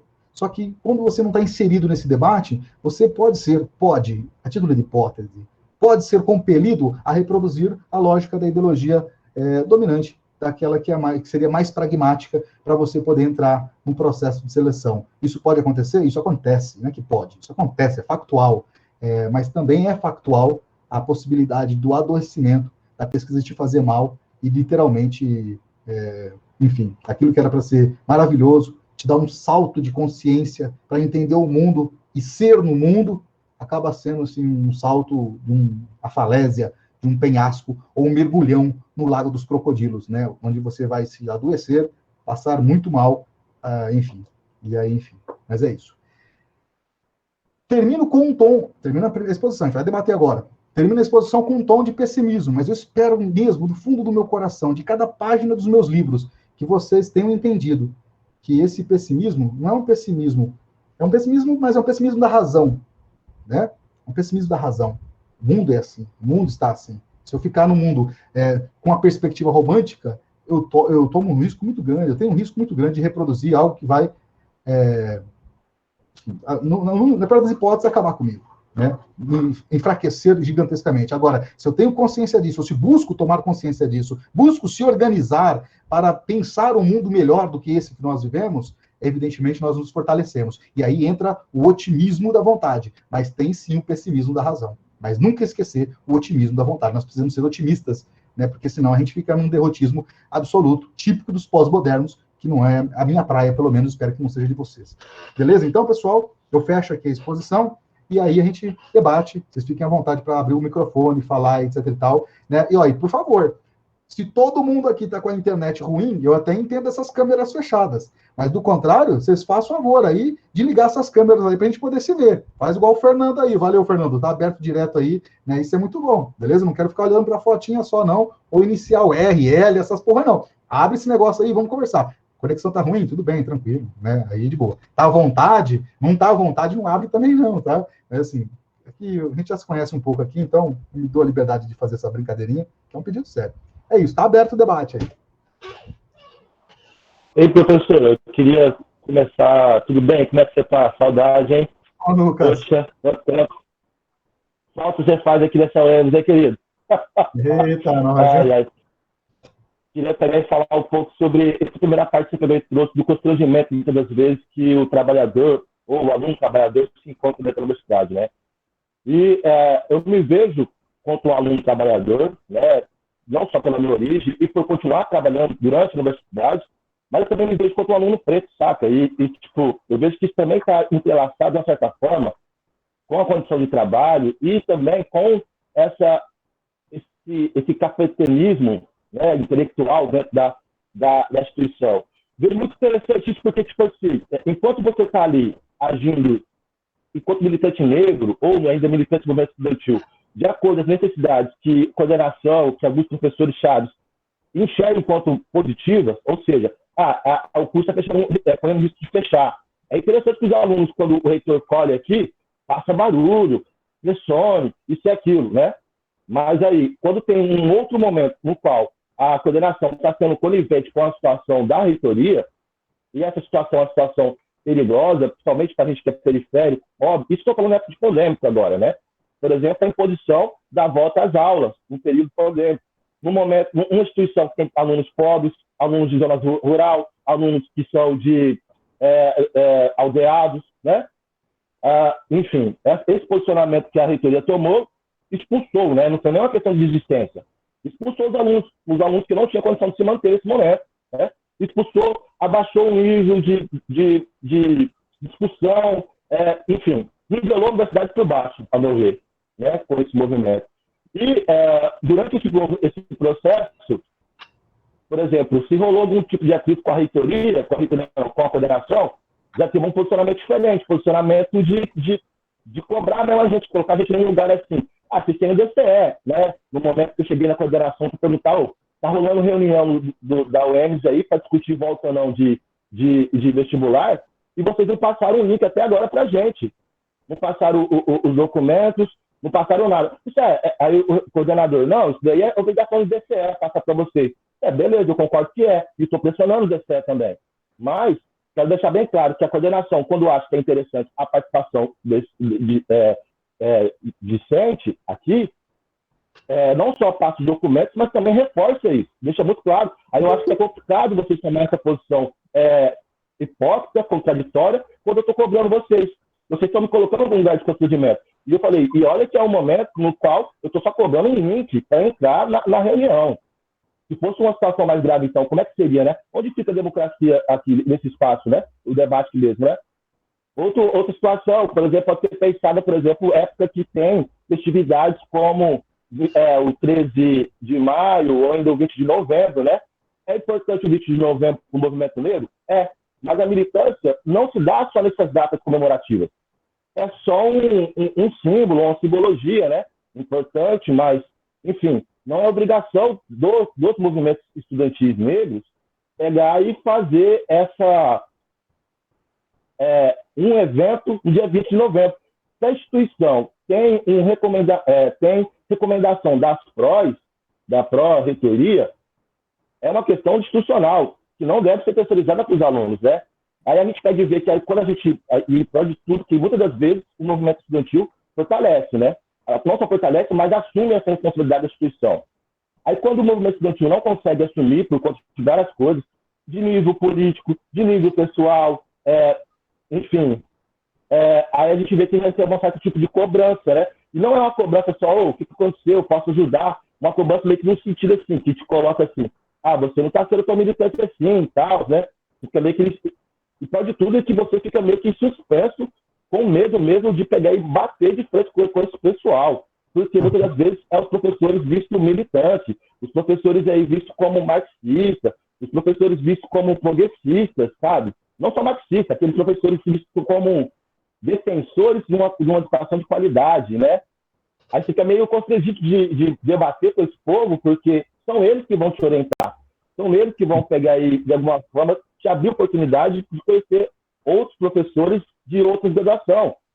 Que a gente, para mim, já é sabido que, quando eu vou entrar no mestrado, eu tenho de ter algum tipo de contato com algum professor. Muitos professores, nesses 3 anos agora que eu estou de graduação, indo para o quarto, falou, você tem de ficar esperto, pegar aí e ver qual que é o programa que você quer entrar de mestrado, e já procurar algum professor, mandar e-mail, falar sobre algum projeto, já trocar meio que ideia, né? E foi o que apareceu na sua fala aqui, né? Bom, prosseguindo, eu queria fazer 2 perguntas para você, professor. A primeira, em relação ao método e metodologia. Método e metodologia é a mesma coisa? Na hora que eu vou escrever isso no meu projeto de pesquisa, eu coloco em lugares separados?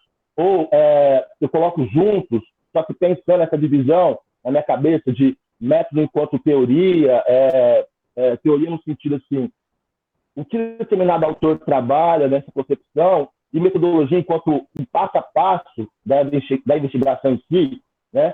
Outra pergunta que eu queria também fazer para você é em relação a adentrar em si no mestrado, né? Dos programas de graduação e os referenciais teóricos que a gente traz no nosso projeto de pesquisa. Bom, como é que eu faço para fazer essa pesquisa em relação ao meu referencial teórico e ao programa de graduação? Porque, tipo, por exemplo, no curso de Ciências Sociais da UEM, o referencial tem um monte de texto lá, um monte de texto, que eu vejo que nem sempre todos eles são trabalhados.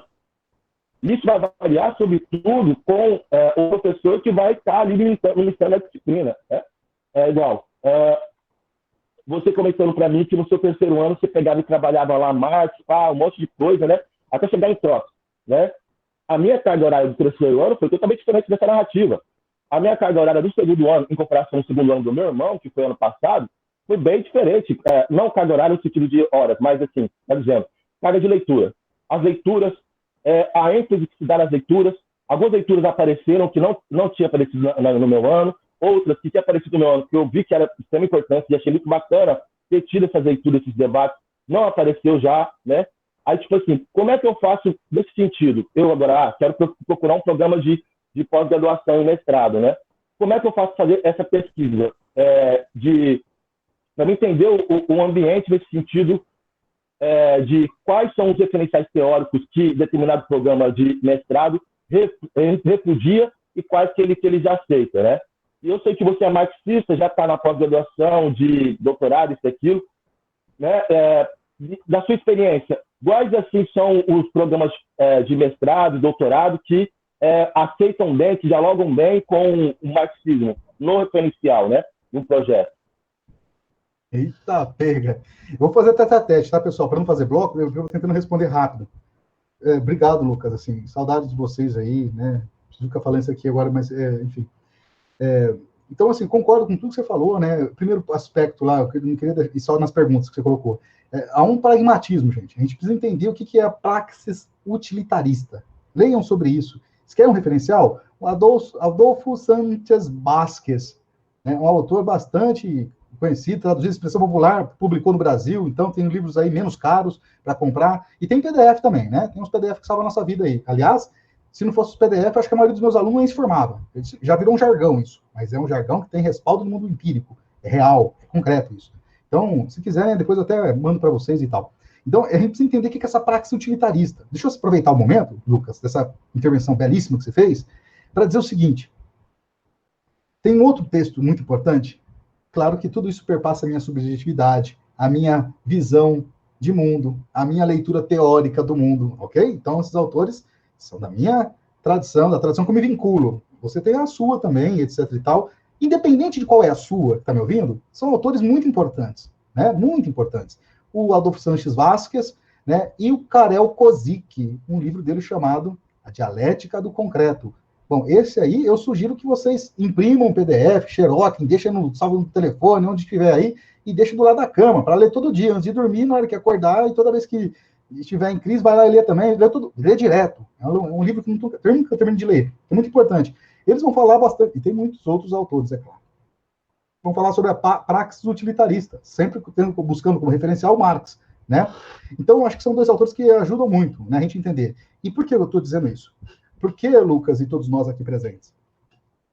A praxis utilitarista, né, poderia também chamar aqui, nesse aspecto que o Lucas colocou, de pragmatismo. Mas vamos chamar de praxis utilitarista, vamos ser mais refinados, né? A praxis utilitarista é muito grande nas nossas vidas, né? E por mais que uma pessoa se coloque como liberal, ou um grupo de pessoas se coloque como progressistas, inclusive marxistas, a pergunta é, até onde vai a tua praxis revolucionária, né?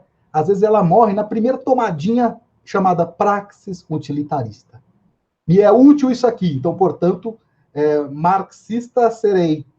É útil para mim ser, sei lá, pós-estruturalista, serei autosseriano.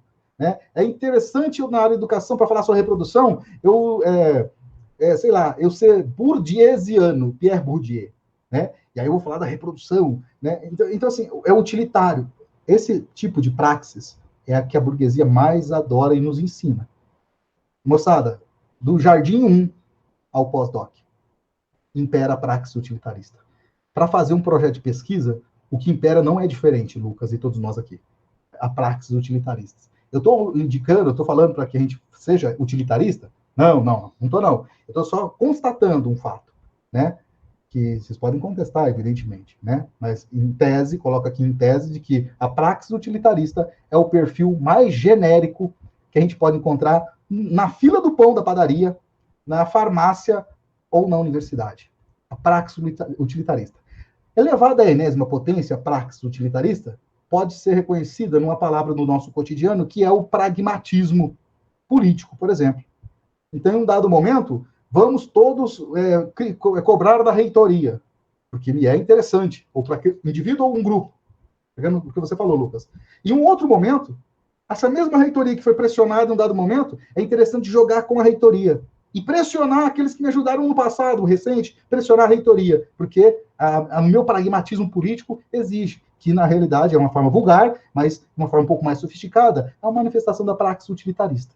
né? Às vezes você deixa uma pessoa passar na tua frente na fila do pão, um senhorzinho velhinho, já que nem o tio Jean, fala, pode, senhor, pode passar na frente do pão, porque ele tá de boa. Outro momento não serve. Da mais simplória praxis utilitarista, a mais complexa. O pragmatismo político é uma vulgarização dessa praxis utilitária. No campo da universidade, a gente vê muito isso com os 3 setores. Atenção, se fala assim, ó, em qualquer universidade, no Brasil se fala os 3 setores: alunos, estudantes, professores e trabalhadores. Ué, mas professor é o que aqui? É um ser supremo, né? É trabalhador também, né? E eu posso falar isso assim, eu falo todas as universidades, é claro, né, gente? Eu não estudei em todas as universidades. Eu estou falando que na UFGD é assim, na Unesp é assim, no Instituto Municipal de Catanduva é assim, em Monte Federal que eu trabalhei, estadual que eu trabalhei aí, e estudei de alguma forma, e conheço pessoas, sempre os 3 setores, né? Não se vê, muitas vezes, como classe trabalhadora, mas como setores. E dentro, vou pegar um exemplo da Unesp, me permita a minha vivência maior nesse aspecto, é na Unesp, né? Os 3 setores, estudantes, alunos, professores, perdão, e trabalhadores. Vamos decretar greve geral. Pô, em 2013 nós tivemos uma greve supimpa, 2014, sei lá, eu terminei o doutorado, não estava tendo greve ainda, né? Primeiro a entrar em greve, os alunos. Os últimos a saírem de greve, os alunos. Segundo a entrar em greve, os técnicos administrativos, chamados de trabalhadores, né? São trabalhadores de verdade, os técnicos administrativos, os funcionários na verdade. Os segundos a sair normalmente de greve. Os últimos a entrar em greve, há exceções, por favor, há exceções, os professores. Os primeiros a saírem de greve e abandonar todo mundo, os professores. Por favor, há exceções. Quem foi meu aluno sabe aqui que eu nunca abandonei uma greve, sempre tive do lado dos alunos, né? E sempre briguei com os meus colegas, né? O meu tipo de fala aqui está claro que eu sou um cavaleiro do apocalipse, no sentido de ser rejeitado, não querer, né? Ser aceito, etc. Mas o fato é que então, existe esse pragmatismo, né? E por isso que eu comecei essa fala, e não é a primeira vez, hein? Alguns aqui já participaram de outras vezes que eu falei desse mesmo assunto, né? A gente começa sempre por classes sociais, né? E quem foi meu aluno sabe, começa no primeiro dia, classes sociais. Porque se a gente esquecer que tem classes sociais, a gente não consegue entender direito, muitas vezes, o pragmatismo. E aí também cai no discurso pragmático, né? E aí você vira massa de manobra, né? Você uma hora serve para isso, outra hora você não serve, entendeu para sacar? Muito ruim. Respondendo diretamente a sua pergunta. Essa pergunta é importante. Pessoal, anota aí, pega o papel, anota essas coisas aí, ó. Importante. Não é a resposta final que eu vou dar, mas essa pergunta é muito importante. Qual a diferença de método e metodologia? Vamos eliminar, vamos acabar de uma vez por todas com essa dúvida, né? Vou começar com metodologia, ok? Metodologia é um complexo de conhecimento historicamente acumulado que analisa várias formas de conhecer a realidade, que desenvolve vários métodos. Então, é toda uma tradição. Vamos pegar a origem das palavras? A gente não precisa ser gramático para poder se preocupar com as origens das palavras. Isso é muito importante. A etimologia das palavras, a origem delas. Métodos vem do grego, que significa caminho. Beleza? Caminho a ser feito para entender o que é a coisa, ou a origem da coisa, ou como conheço a coisa. Logia é estudo, né? Então, metodologia é um conjunto, é uma tradição que vai discutir, um conjunto, vamos chamar assim, de estudos, de pesquisas, em que se preocupam com o método. Dá um exemplo histórico, Jean? Eu dou um exemplo histórico. Por exemplo, vou começar, eu sou meio dinossauro, né? Sou dinossauro e em dado momento eu sou eurocêntrico, né? Então eu vou começar com a Grécia Antiga. Eurocêntrico não no sentido eurocentrista, hein? Por favor. Vamos começar na Grécia Antiga. Poderia começar em outro lugar, eu só saí da Grécia Antiga, então por lá é fato, é eurocêntrico isso. Se pensar no Sócrates, né? Ele tem uma preocupação com o método? Claro que tem uma preocupação com o método, né? O método do Sócrates é o mesmo método do Aristóteles? Não é, não é. Ambos têm preocupação com como construir o conhecimento? Sim. Vamos caminhando com o tempo. Tomás de Aquino, Idade Média. Deu um salto do caramba aqui, né? Mas Tomás de Aquino, na Idade Média, tinha uma forma de tentar pensar como produz o conhecimento? Tinha sim. Caminha. Maquiavel tinha uma forma de pensar como produzir o conhecimento sobre a política? Tinha. Francis Bacon, David Hume, John Locke, tinha formas de como o conhecimento deve ser entendido, compreendido? Sim. O conjunto dessas preocupações de qual o método melhor, qual o método correto, exato, etc., a gente chama de metodologia. É o conjunto de toda essa tradição que se preocupou com o método, né? Método né, tem que considerar, então, que ele está dentro de uma tradição de estudo, que a gente vai chamar de metodologia, estudo do método. Só falar estudo do método é pouco, é preciso dar esses exemplos históricos, para a gente entender que é uma tradição de mais de 2.000 anos. Atenção, eu estou falando algo, falei aqui rapidinho, algo em torno do século V a.C., mas o ser humano está preocupado em produzir conhecimento, entender como se produz o conhecimento, o que é a realidade, há muito tempo antes, gente. Mas é muito tempo antes, beleza? São formas de consciência, né? Antes da científica, da razão, da lógica criada na Grécia Antiga, existiam outras formas de consciência que continuam existindo. A arte, a mitologia, são formas de consciência também. Mas agora, com essa tradição epistemológica, a gente tem que começar na Grécia, não tem escolha. A tradição científica, de logos, racional, né? Agora, então, tem toda uma tradição. A metodologia é todo esse debate sobre o método. E aí, método é onde é que eu me enquadro, onde é que eu me identifico, onde é que eu, sei lá, qual é o meu campo, qual é a minha perspectiva, aonde eu me alinho, aonde eu me identifico. Melhor assim. Em relação a todo esse debate metodológico, né? Qual é o método que me apetece? Jean, é o método marxiano. Tá dando para sacar? Eu não sei se eu estou sendo muito claro, daí vocês podem fazer pergunta de novo aí, mas... Então, método, vamos pensar o seguinte, método é uma parte da metodologia, né? Como nós falamos metodologia científica, como nós falamos assim, metodologia científica, eu já estou delimitando uma parte da grande tradição metodológica que fala sobre método, que é o mundo moderno. Tudo bem? Então, por isso que eu disse lá no comecinho dessa live aqui, vamos chamar assim, dessa transmissão, a gente precisa ter muita clareza de quais são os nossos referenciais teóricos. Porque, dependendo do nosso referencial teórico, o método vai ser um... Olha lá, se o meu referencial teórico fosse, digamos assim, Augusto Comte, positivismo. Positivismo não é só Comte, não, é que ele é um representante emblemático do positivismo, né? Então, suponhamos que minha visão de mundo, minha referência teórica é Augusto Comte. Eu vou ter um método específico do pensamento kantiano, beleza? Do positivismo kantiano.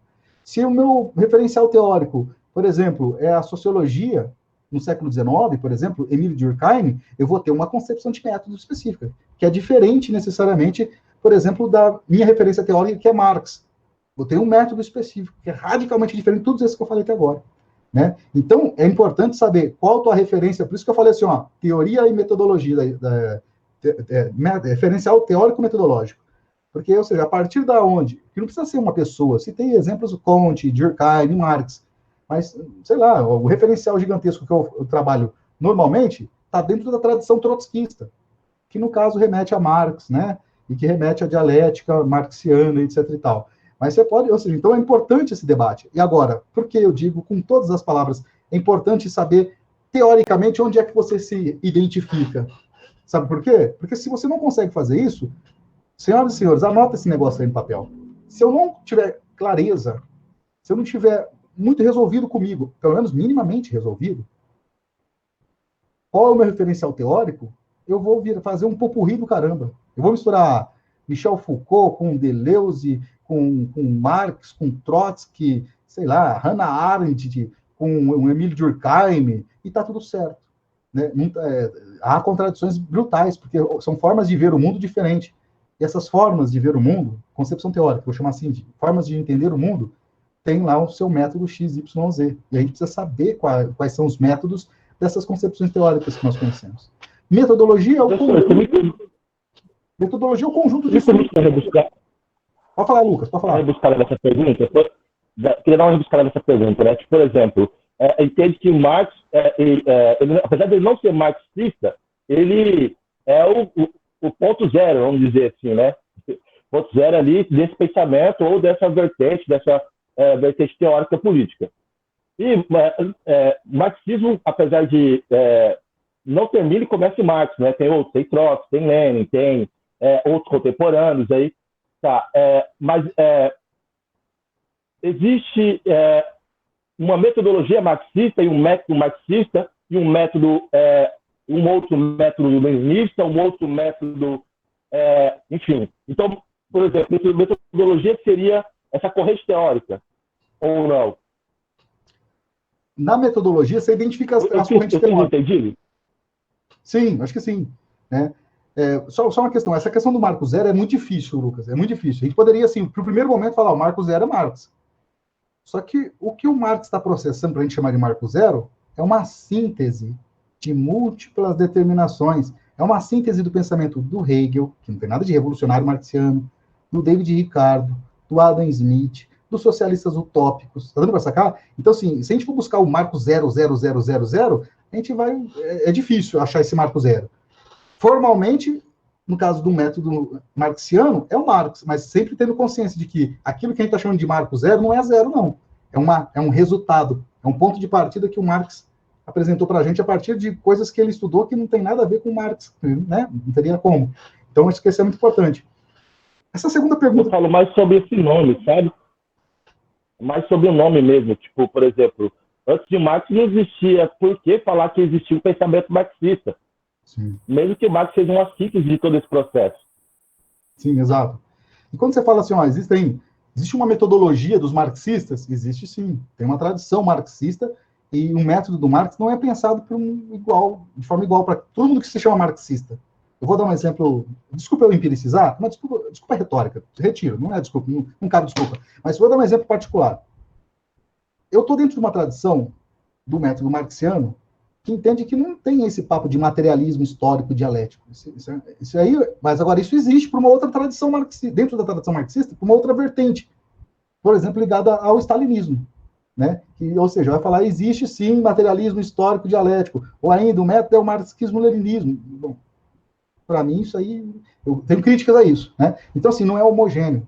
Os marxistas não pensam iguais. Isso é uma tradição. Né? Dentro dessa tradição tem uma metodologia. Ou seja, tem uma pluralidade de pensar o método Marx. Você vai ver marxistas como eu, né, que vai criticar gigantescamente esse papo de materialismo histórico e dialético. Né? É um método Marx, é um método dialético. Ponto final. Acabou, não tem outro nome, não. Né? Agora, a tradução vai fazer o que achar melhor. E, de repente, talvez esteja errado. Né? Mas, então, não pensamos de forma igual. Agora, observa só, isso tudo dentro do marxismo, gente. Agora, a gente tem que pensar que método, a metodologia, não é só dos marxistas. A metodologia é de todo mundo, é de toda uma tradição historicamente acumulada. Desculpa redundar nisso aqui, toda hora. Historicamente acumulada, porque é essa a expressão correta. Né? Então, eu preciso ter conhecimento, acesso a essas vertentes de como ver o mundo, ou seja, essas perspectivas teóricas. Porque se eu não tiver acesso a essas perspectivas teóricas, eu posso só reproduzir de forma papagaio o método positivista, mas eu não sei como é que pensam os positivistas. Mesma coisa acontece muito, hein, gente, com o método do Marx. Né? Eu não consigo entender, eu não tenho acesso à concepção teórica marxiana, mas eu peguei uma folhinha lá de PowerPoint, frente e verso, sei lá, um PDF, que está falando assim, ó, essas aqui são as regras do método do Marx. E aí reproduzo sem nenhum problema. Claro que tem todo o problema do mundo isso, né? Porque o método do Marx ele não cabe em umas folhinhas, não tem regras. Primeiro passo, segundo passo, terceiro passo. O método do Marx é mais complexo, ele não tem essas coisas aí, né? E assim vale também para outros autores, como Max Weber, Durkheim, que já citei aqui. Ou seja, para conhecer a concepção de método desses autores, eu preciso saber qual é a perspectiva teórica deles de mundo. Né? E é exatamente isso que nos tiram desde o ensino básico. Né? Estudar teoria é muito... ou seja, é aquele negócio. Uns vão estudar teoria, outros vão aprender como torce a porca do parafuso. Vão aprender a trabalhar, vão ser incentivados a serem torneiros mecânicos, que é uma profissão maravilhosa, evidentemente. Né? E outros vão ser incentivados a estudar filosofia grega. Né? Isso tem a ver com o debate na educação com currículos. Né? Isso é muito grave. O referencial teórico, eu acho que eu estou entrando na segunda parte da pergunta do Lucas, na segunda pergunta. Esse referencial teórico teu, você desenvolve, você tem acesso, vai aprendendo, etc. e tal. Lembrando, gente, que não tem um cursinho que vai ensinar para a gente qual é a teoria do Marx, ou do Durkheim, ou do Weber, ou do, sei lá, do Malinowski, de quem vocês quiserem aí, né? Do Newton, sei lá, de quem vocês quiserem, Lakatos, de quem vocês quiserem. A questão é que é uma construção histórica. Então, você está num momento lá, X, dessa construção histórica, de se apropriar do conhecimento teórico, conhecer o método, né, dessas correntes teóricas. E aí, nesse percurso todo, tem um negócio que já está pronto, que chama Programa de Pós-Graduação. E aí, esse programa não respeita o teu tempo histórico de apropriação, né? Ele pode, muitas vezes, exigir que você trabalhe nessa chave aqui com esses autores. Mas eu não cheguei nesses autores ainda. Claro que eles não vão ser vulgar para falar assim, foda-se, né? Mas a resposta é, então, problema vosso. Chegará aqui nesse programa quem tiver acesso a esse aqui, né? E, de repente, o referencial é um referencial radicalmente questionável, enfim. Não é questão de ser só questionável, é questão de repente, você está em outra perspectiva, trabalhando com o método de uma outra forma, né? Mas no programa trabalha de uma forma que certamente não é marxista, hein? Por mais que falem em marxista, tem nenhum programa no Brasil, já respondendo, Lucas, não tem nenhum programa que seja marxista, né? Tem, sim, professores que reivindicam o marxismo lá e que compõem na correlação de forças do dia a dia uma proposta de apresentar, ó, que a gente aceita Marx, mas a maioria não aceita Marx, né? É importante que a gente tenha clareza disso. Mas como existe o marxismo vulgar, né, então aí tem qualquer coisa que seja de um tom meio avermelhado é chamado de marxista e aí entra, mas na realidade são só liberais, progressistas ou coisa do tipo. Então, acho que é muito importante, e lembra, falei isso também no início dessa comunicação de hoje, preciso conhecer minimamente o programa que eu quero prestar. Tudo bem? De repente, aquilo que você está propondo pesquisar é radicalmente aquilo que eles repudiam. Mas já aonde eu vejo isso? Você não vai ver isso lá no edital do processo de seleção. Você pode ter alguns sinais pelas referências bibliográficas, mas como o Lucas muito bem colocou, muitas vezes aquelas referências bibliográficas não são bem trabalhadas. De 15, 2 autores lá realmente são trabalhados de forma pesada pelos professores do programa. Vou dar uma sugestão. Não é uma lei. Nada que eu estou falando aqui é lei geral, por favor. Né? Mas o que eu sugiro? Que vocês olhem no banco de dados, banco de teses, banco de dissertações. Ali você vai ver o que é que alguém aceitou orientar e qual a perspectiva e etc, etc. Ali eu acho que é o que diz mais. A anunciação, o edital, está aberto o processo de seleção para mestrado e doutorado na universidade tal, no programa de educação, matemática, física, qualquer programa que você queira aí. Ali é propaganda, né, gente? É o outdoor, né? Então ali é tudo filé, tranquilo, né? Pluralista, inclusive tendo um pouco de marxista, um pouco de estruturalista, pós-moderno, até pluralista democrático.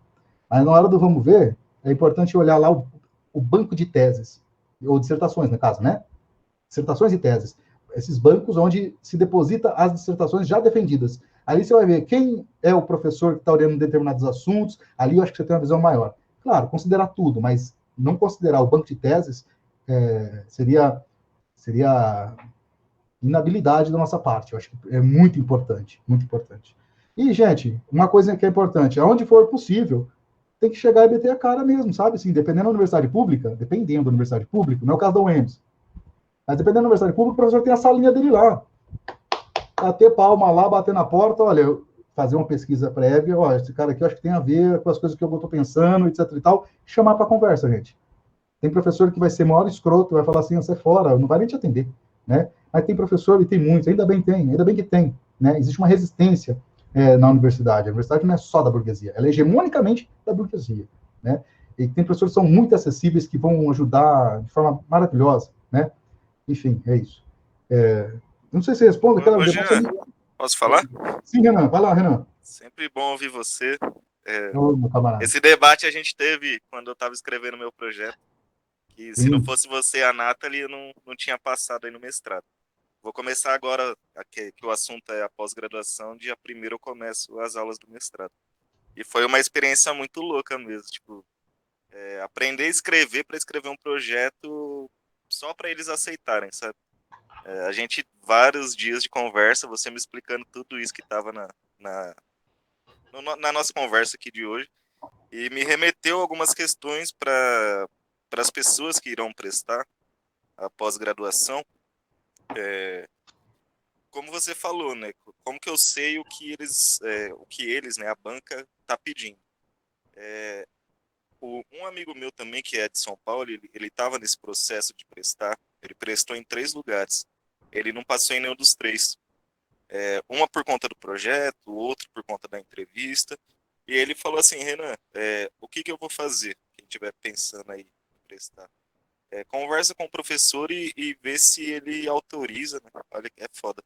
Autoriza a participar do grupo de pesquisa, mesmo que você não esteja vinculado ainda a esse projeto de pós-graduação. Porque aí você vai conhecer o grupo, você vai estudar os autores que eles já estão estudando e é uma forma mais fácil de você ingressar na pós-graduação. E uma coisa que eu esqueci de falar lá no começo, você estava apresentando, eu não quis te cortar, com a relação de classes na pós-graduação. Na minha entrevista, e geralmente acontece isso na maioria das entrevistas de pós-graduação, a pergunta central dos entrevistadores é como que você vai se manter na pós-graduação. Por quê? Se você não tiver dinheiro para se manter, se você não tiver tempo para escrever o seu projeto escrever os artigos no tempo e no prazo correto, você não é aceito. Ou seja, ou você tem dinheiro para bancar 2 anos de estudo sem precisar trabalhar, porque você vai ter que trabalhar na pós-graduação em regime integral, você não pode arrumar um outro trabalho. Essa foi uma pergunta, e eu tive que mentir, é lógico, né, eu não tenho dinheiro. Se eu não tiver a bolsa, eu tô fudido. E eu falei assim, não, eu tenho dinheiro guardado, tenho 11 centavos na minha conta. Eu tive que mentir, porque se eu falasse a verdade na cara dura lá, falar, sou fudido, se eu não tiver a bolsa, eu não vou conseguir concluir o mestrado. Eu nunca ia passar. Conversando com você, as dicas que você me deu na hora do projeto, da entrevista, eu segui a cartilha que eles pedem, né? A gente tem que seguir, abrir mão algumas horas do que a gente acredita, pelo menos para passar. Agora que eu passei, aí eu meto a cara no meu projeto do jeito que eu quero, pronto. A gente tem que ter esse jogo de cintura. Mas eu, entrando no projeto, na pós-graduação, eu vou compreender como que é de fato lá dentro. Porque é um núcleo fechado, é um birô que ninguém tem acesso, a não ser os doutores, e na graduação mesmo você não tem acesso às aulas da pós-graduação, os professores não te convidam, porque é um outro patamar, né? Eles se colocam assim. E é muito legal quando você faz um evento para desmistificar o que é isso, né? O que é essa pós-graduação. Eu acho que é isso, o que eu queria falar. Eu fiz algumas indicações aí enquanto ao método do Marx, eu indiquei aí as 3 fontes do Lênin. E uma outra indicação também que eu gosto muito para compreender o método marxiano para uma ontologia do ser social do Lukács. Ele vai desenvolver, é um pouco mais denso esse livro, mas dá para compreender um pouco mais o método do Marx. E outra coisa também que a gente sempre falava, e você falava nas aulas, muitas vezes os projetos de pesquisa têm como metodologia o método marxiano. Mas quando você vai ler a pesquisa em si, não tem nada de Marx. Tipo, na metodologia eu coloco lá que o método é através do materialismo histórico dialético, e uma pesquisa que não tem sincronia, não tem nenhum diálogo de fato com o método de Marx. Mas era isso, e obrigado, é sempre bom te ouvir. Oi, Renan, obrigado aí pela intervenção. Renan é um amigo, um camarada, enfim, né? Chama de professor, eu fico muito honrado, Renan, mas a gente aprende juntos, né? E isso é muito bom. E é bem isso que você falou, né, Renan? Acho que é legal trazer essa tua experiência, porque não é simplesmente uma roda de experiência. A experiência é importante.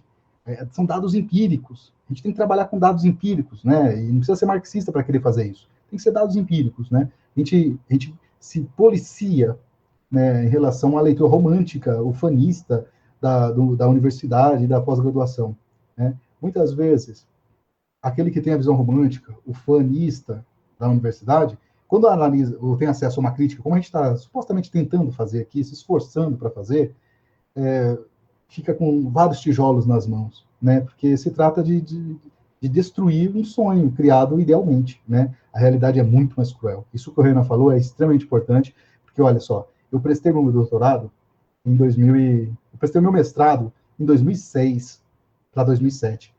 Essa pergunta que fizeram para o Renan, agora em 2021 ou 20, né, Renan? Agora me confundi, 2020.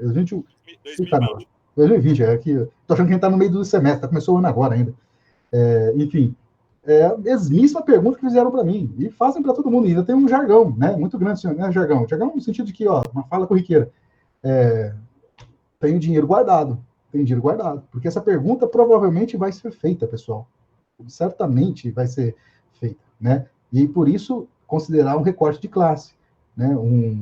E aí olha só como o Capital faz um jogo muito bem feito, muito cruelmente bem feito, né? Se a gente fica no moralismo, a gente fala, vou ter que mentir. Até isso eles conseguem pegar a classe trabalhadora, né? Um burguês não precisaria mentir, não tem problema não. Inclusive eu tenho ações, enfim, se o programa precisar de dinheiro também, eu tenho para poder ajudar a financiar, etc e tal. Não é o caso do aluno trabalhador estudante, né? Pelo contrário, né? De 11 conto na 11 centavos, 11 reais, ou seja, é bem cruel isso. E a gente precisa saber que existe isso. E não é no sentido de não fiquem armados, né? Do tipo, nossa, mas está acabando com os meus sonhos. Não, não, não. É exatamente para poder estar bem armado para construir melhor os seus objetivos. Isso é muito importante. E construir os seus objetivos não simplesmente do ponto de vista individualista. Aliás, se a escolha for construir os seus planos de vida de uma forma radicalmente individualista, bom, o caminho está aí, simples, né, Renan? Ou seja, vai pedir benção para o pessoal, etc e tal, etc. Certamente não é o caso de nenhum de vocês não fariam nem, não escutariam acho que 10 minutos da minha fala se fosse essa a perspectiva de vocês. A questão é que o caminho individualista é o caminho da casa grande, né? Você vai ser mais um senhor, e normalmente não vai ser nem senhor, vai ser só auxiliar de senhores, né? Agora, a gente tem que saber uma coisa que é muito importante, que não nos ensinam também, não nos falam no dia a dia, que é a partir do que o Renan acabou de dizer. A gente tem que saber o que é tática e o que é estratégia. Numa tradição marxista revolucionária, nós, trotskistas, por exemplo, a gente reivindica muito essa fala, né? Ou seja, essa compreensão do que é uma tática, do que é uma estratégia. A gente tem estratégia onde a gente quer chegar, lá na frente. Táticas são as coisas que nós fazemos aqui para chegar lá na frente. Não vale fazer tudo, né? Essa é a diferença entre nós e os burgueses, os pós-modernos. Não vale fazer tudo. Mas a gente tem que escolher, né, as mais sérias táticas eficazes. Não vale tudo, né? Não vale se prostituir, não vale se vender, não vale tudo, né? Tem um texto do Trotsky muito importante, chama A Moral Deles e a Nossa. Deixei como sugestão para vocês, né? Estou falando a partir daí. Aqui não dá para explicar tudo agora aqui, mas não vale tudo. Mas tem que ter táticas, considerando que não vale qualquer tática. Qualquer tática vale. Não. Táticas corretas, honestas intelectualmente, mas tem que ter tática para atingir nossas estratégias, né? Porque senão a gente vai morrer no moralismo e, com certeza, a burguesia continua ocupando majoritariamente a universidade, que é, assim, no mínimo alguns séculos. Bom, pessoal, alguém quer fazer mais alguma pergunta, mais alguma exposição? Pode ficar à vontade, pessoal. Não que eu vou saber responder tudo, né? Mas é importante a gente dialogar, enfim, fazer trocas, eu acho que isso é muito importante. Ô, professor, Vontade, primeiro,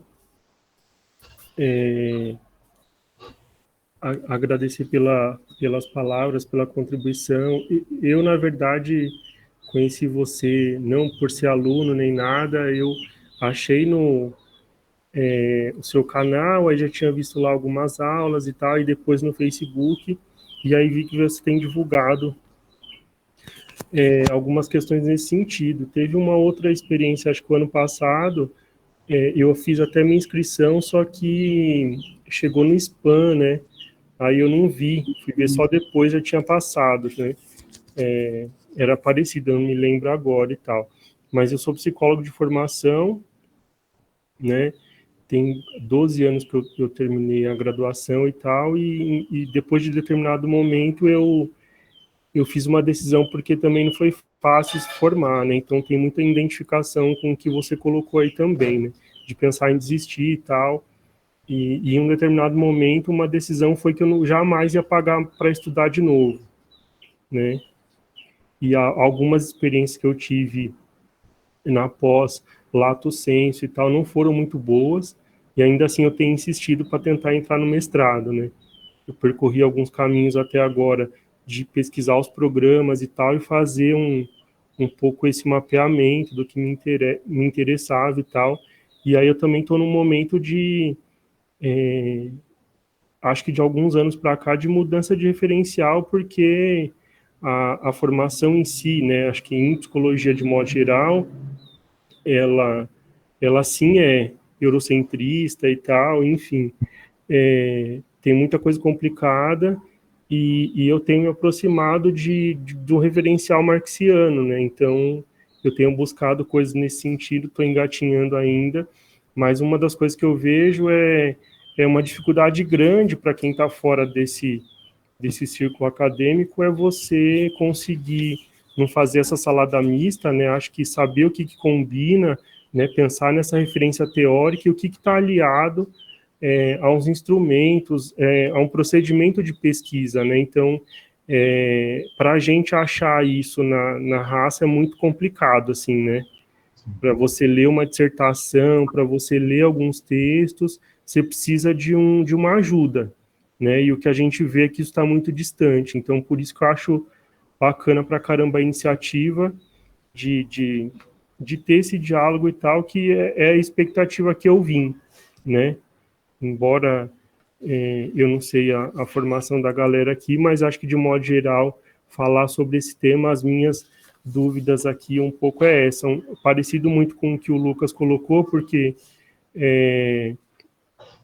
pensando, por exemplo, uma delas é que o referencial de teórico, ele meio que vai determinar algumas escolhas procedimentais que você vai fazer, né? Então, você vai utilizar uma entrevista de determinado, como que eu posso dizer, algum método em si, né? Uma entrevista, algum outro procedimento de acordo com o seu referencial teórico. Então, acho que isso é uma das coisas que eu não consigo identificar muito, eu tenho dificuldade em algumas coisas que eu leio e tal, se tem uma familiaridade, né? Então, eu sei que a área que eu estudo, por exemplo, que eu pretendo estudar, né? Eu quero entrar aí no mestrado, mas essa é uma delas, né?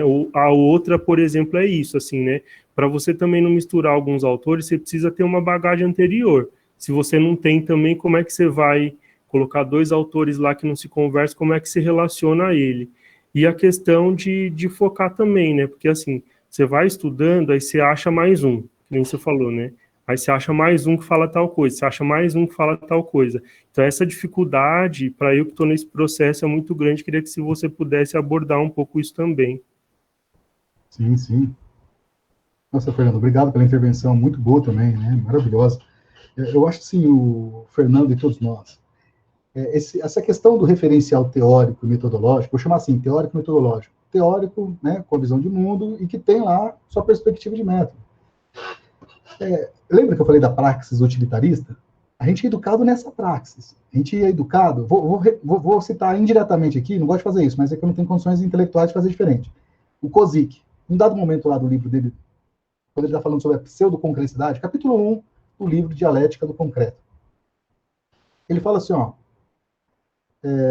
o homem no dia a dia, no cotidiano, ele fala o ser simplório, ele está preocupado com as coisas utilitárias. Por exemplo, ele olha para uma tomada, parede, tomada elétrica, ele precisa saber que ele precisa saber o seguinte, que ele apertando ali, acende uma luz ali.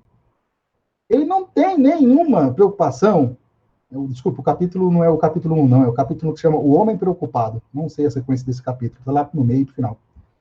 O homem preocupado com a praxis utilitarista, ele quer saber que ele apertar a tomada e acender ali. Acontecendo isso, ele não está nem um pouco preocupado se tem 2 fios ou 3 fios atrás daquela tomada, se esse fio está ligado a um poste ou 3 postes, se é de concreto, se não é de concreto, se está vindo de uma hidroelétrica, de uma termoelétrica, ele não está nem preocupado, ele não tem essa preocupação. É a praxis utilitarista, no dia a dia. Tudo bem, isso não é nenhum crime, não. A gente tem a praxis utilitarista e ela existe, bacana. A questão é que a gente é educado na praxis utilitarista para pensar o mundo de forma utilitarista. E o mundo não é só essa praxis utilitarista. Isso é uma dimensão do mundo, né, das coisas. No que diz respeito à pesquisa, os estudos, a gente não foge à regra, né? Ou seja, nós somos majoritariamente... Tudo bem, ó, tem alguém aqui que já foi educado com Hegel, dialética hegeliana, desde os 5 anos de idade, beleza, mas não é a exceção, vai falar da regra. Na regra, é a praxis utilitarista. E quando eu quero, por exemplo, fazer um projeto de pesquisa, eu vejo que lá tem gente que trabalha Foucault, trabalha Bourdieu, estou batendo esses autores assim de uma certa área, né? Sei lá, e Peter Burke, para falar um historiador. Aí eu misturo um pouco os dois, ou seja, e tá tudo bem, tá tudo certo. E atenção, Fernando, muitas vezes está tudo bem mesmo, tudo certo. Dependendo do programa, é assim que eles funcionam mesmo. Pluralismo metodológico. Né? Então, assim, então é um desafio muito grande isso. Por quê? Criar um referencial teórico metodológico não é uma coisa que caiba simplesmente, não cabe, não é uma coisa que caiba na praxis utilitarista. É um contexto histórico, social de toda a nossa vida, esse negócio de se reconhecer, se identificar em um certo grupo, né, igreja, né? Eu estou falando de perspectiva teórica e metodológica. Qual é o meu referencial teórico metodológico? Para responder isso com certeza, isso vai um tempo muito grande. Então é mais do que esperado, Fernando, que exista dificuldade de se reconhecer, se ver pela segunda vez em um certo referencial, porque isso é um tempo de uma vida, então não dá para falar assim, ó, esse ano eu vou descobrir qual é o meu referencial teórico metodológico. Não é assim que funciona. Né? Você já respondeu isso, estou pensando para além da tua colocação, né? Para além de você. Ou seja, não vou conseguir com um curso, eu vou fazer um curso do Weber, e aí eu vou descobrir, vou adotar como referência. Você pode fazer isso, praxis utilitarista. Faz parte? Funciona? Às vezes funciona. A questão é, de verdade, sem ter que precisar falar para ninguém, eu sou de tal campo, porque eu identifico para você com você ali, isso é um tempo de vida, né? Hoje, eu estou com 45 anos de idade. Eu não tenho dúvida, eu me reconheço gigantescamente numa tradição trotskista, né? Mas isso tem um processo histórico. Nem sempre eu me identifiquei, me reconheci num referencial teórico trotskista, que é um lugar específico dentro dessa grandiosa tradição marxista, né? E nem sempre também me reconheci dentro da tradição marxista. Tá dando para sacar? É um processo. E a coisa mais esperada, meus queridos e queridas, é que durante esse processo, a gente vá conhecendo várias e várias e várias. Eu já conheci várias, mas certamente eu conheço, o que eu conheço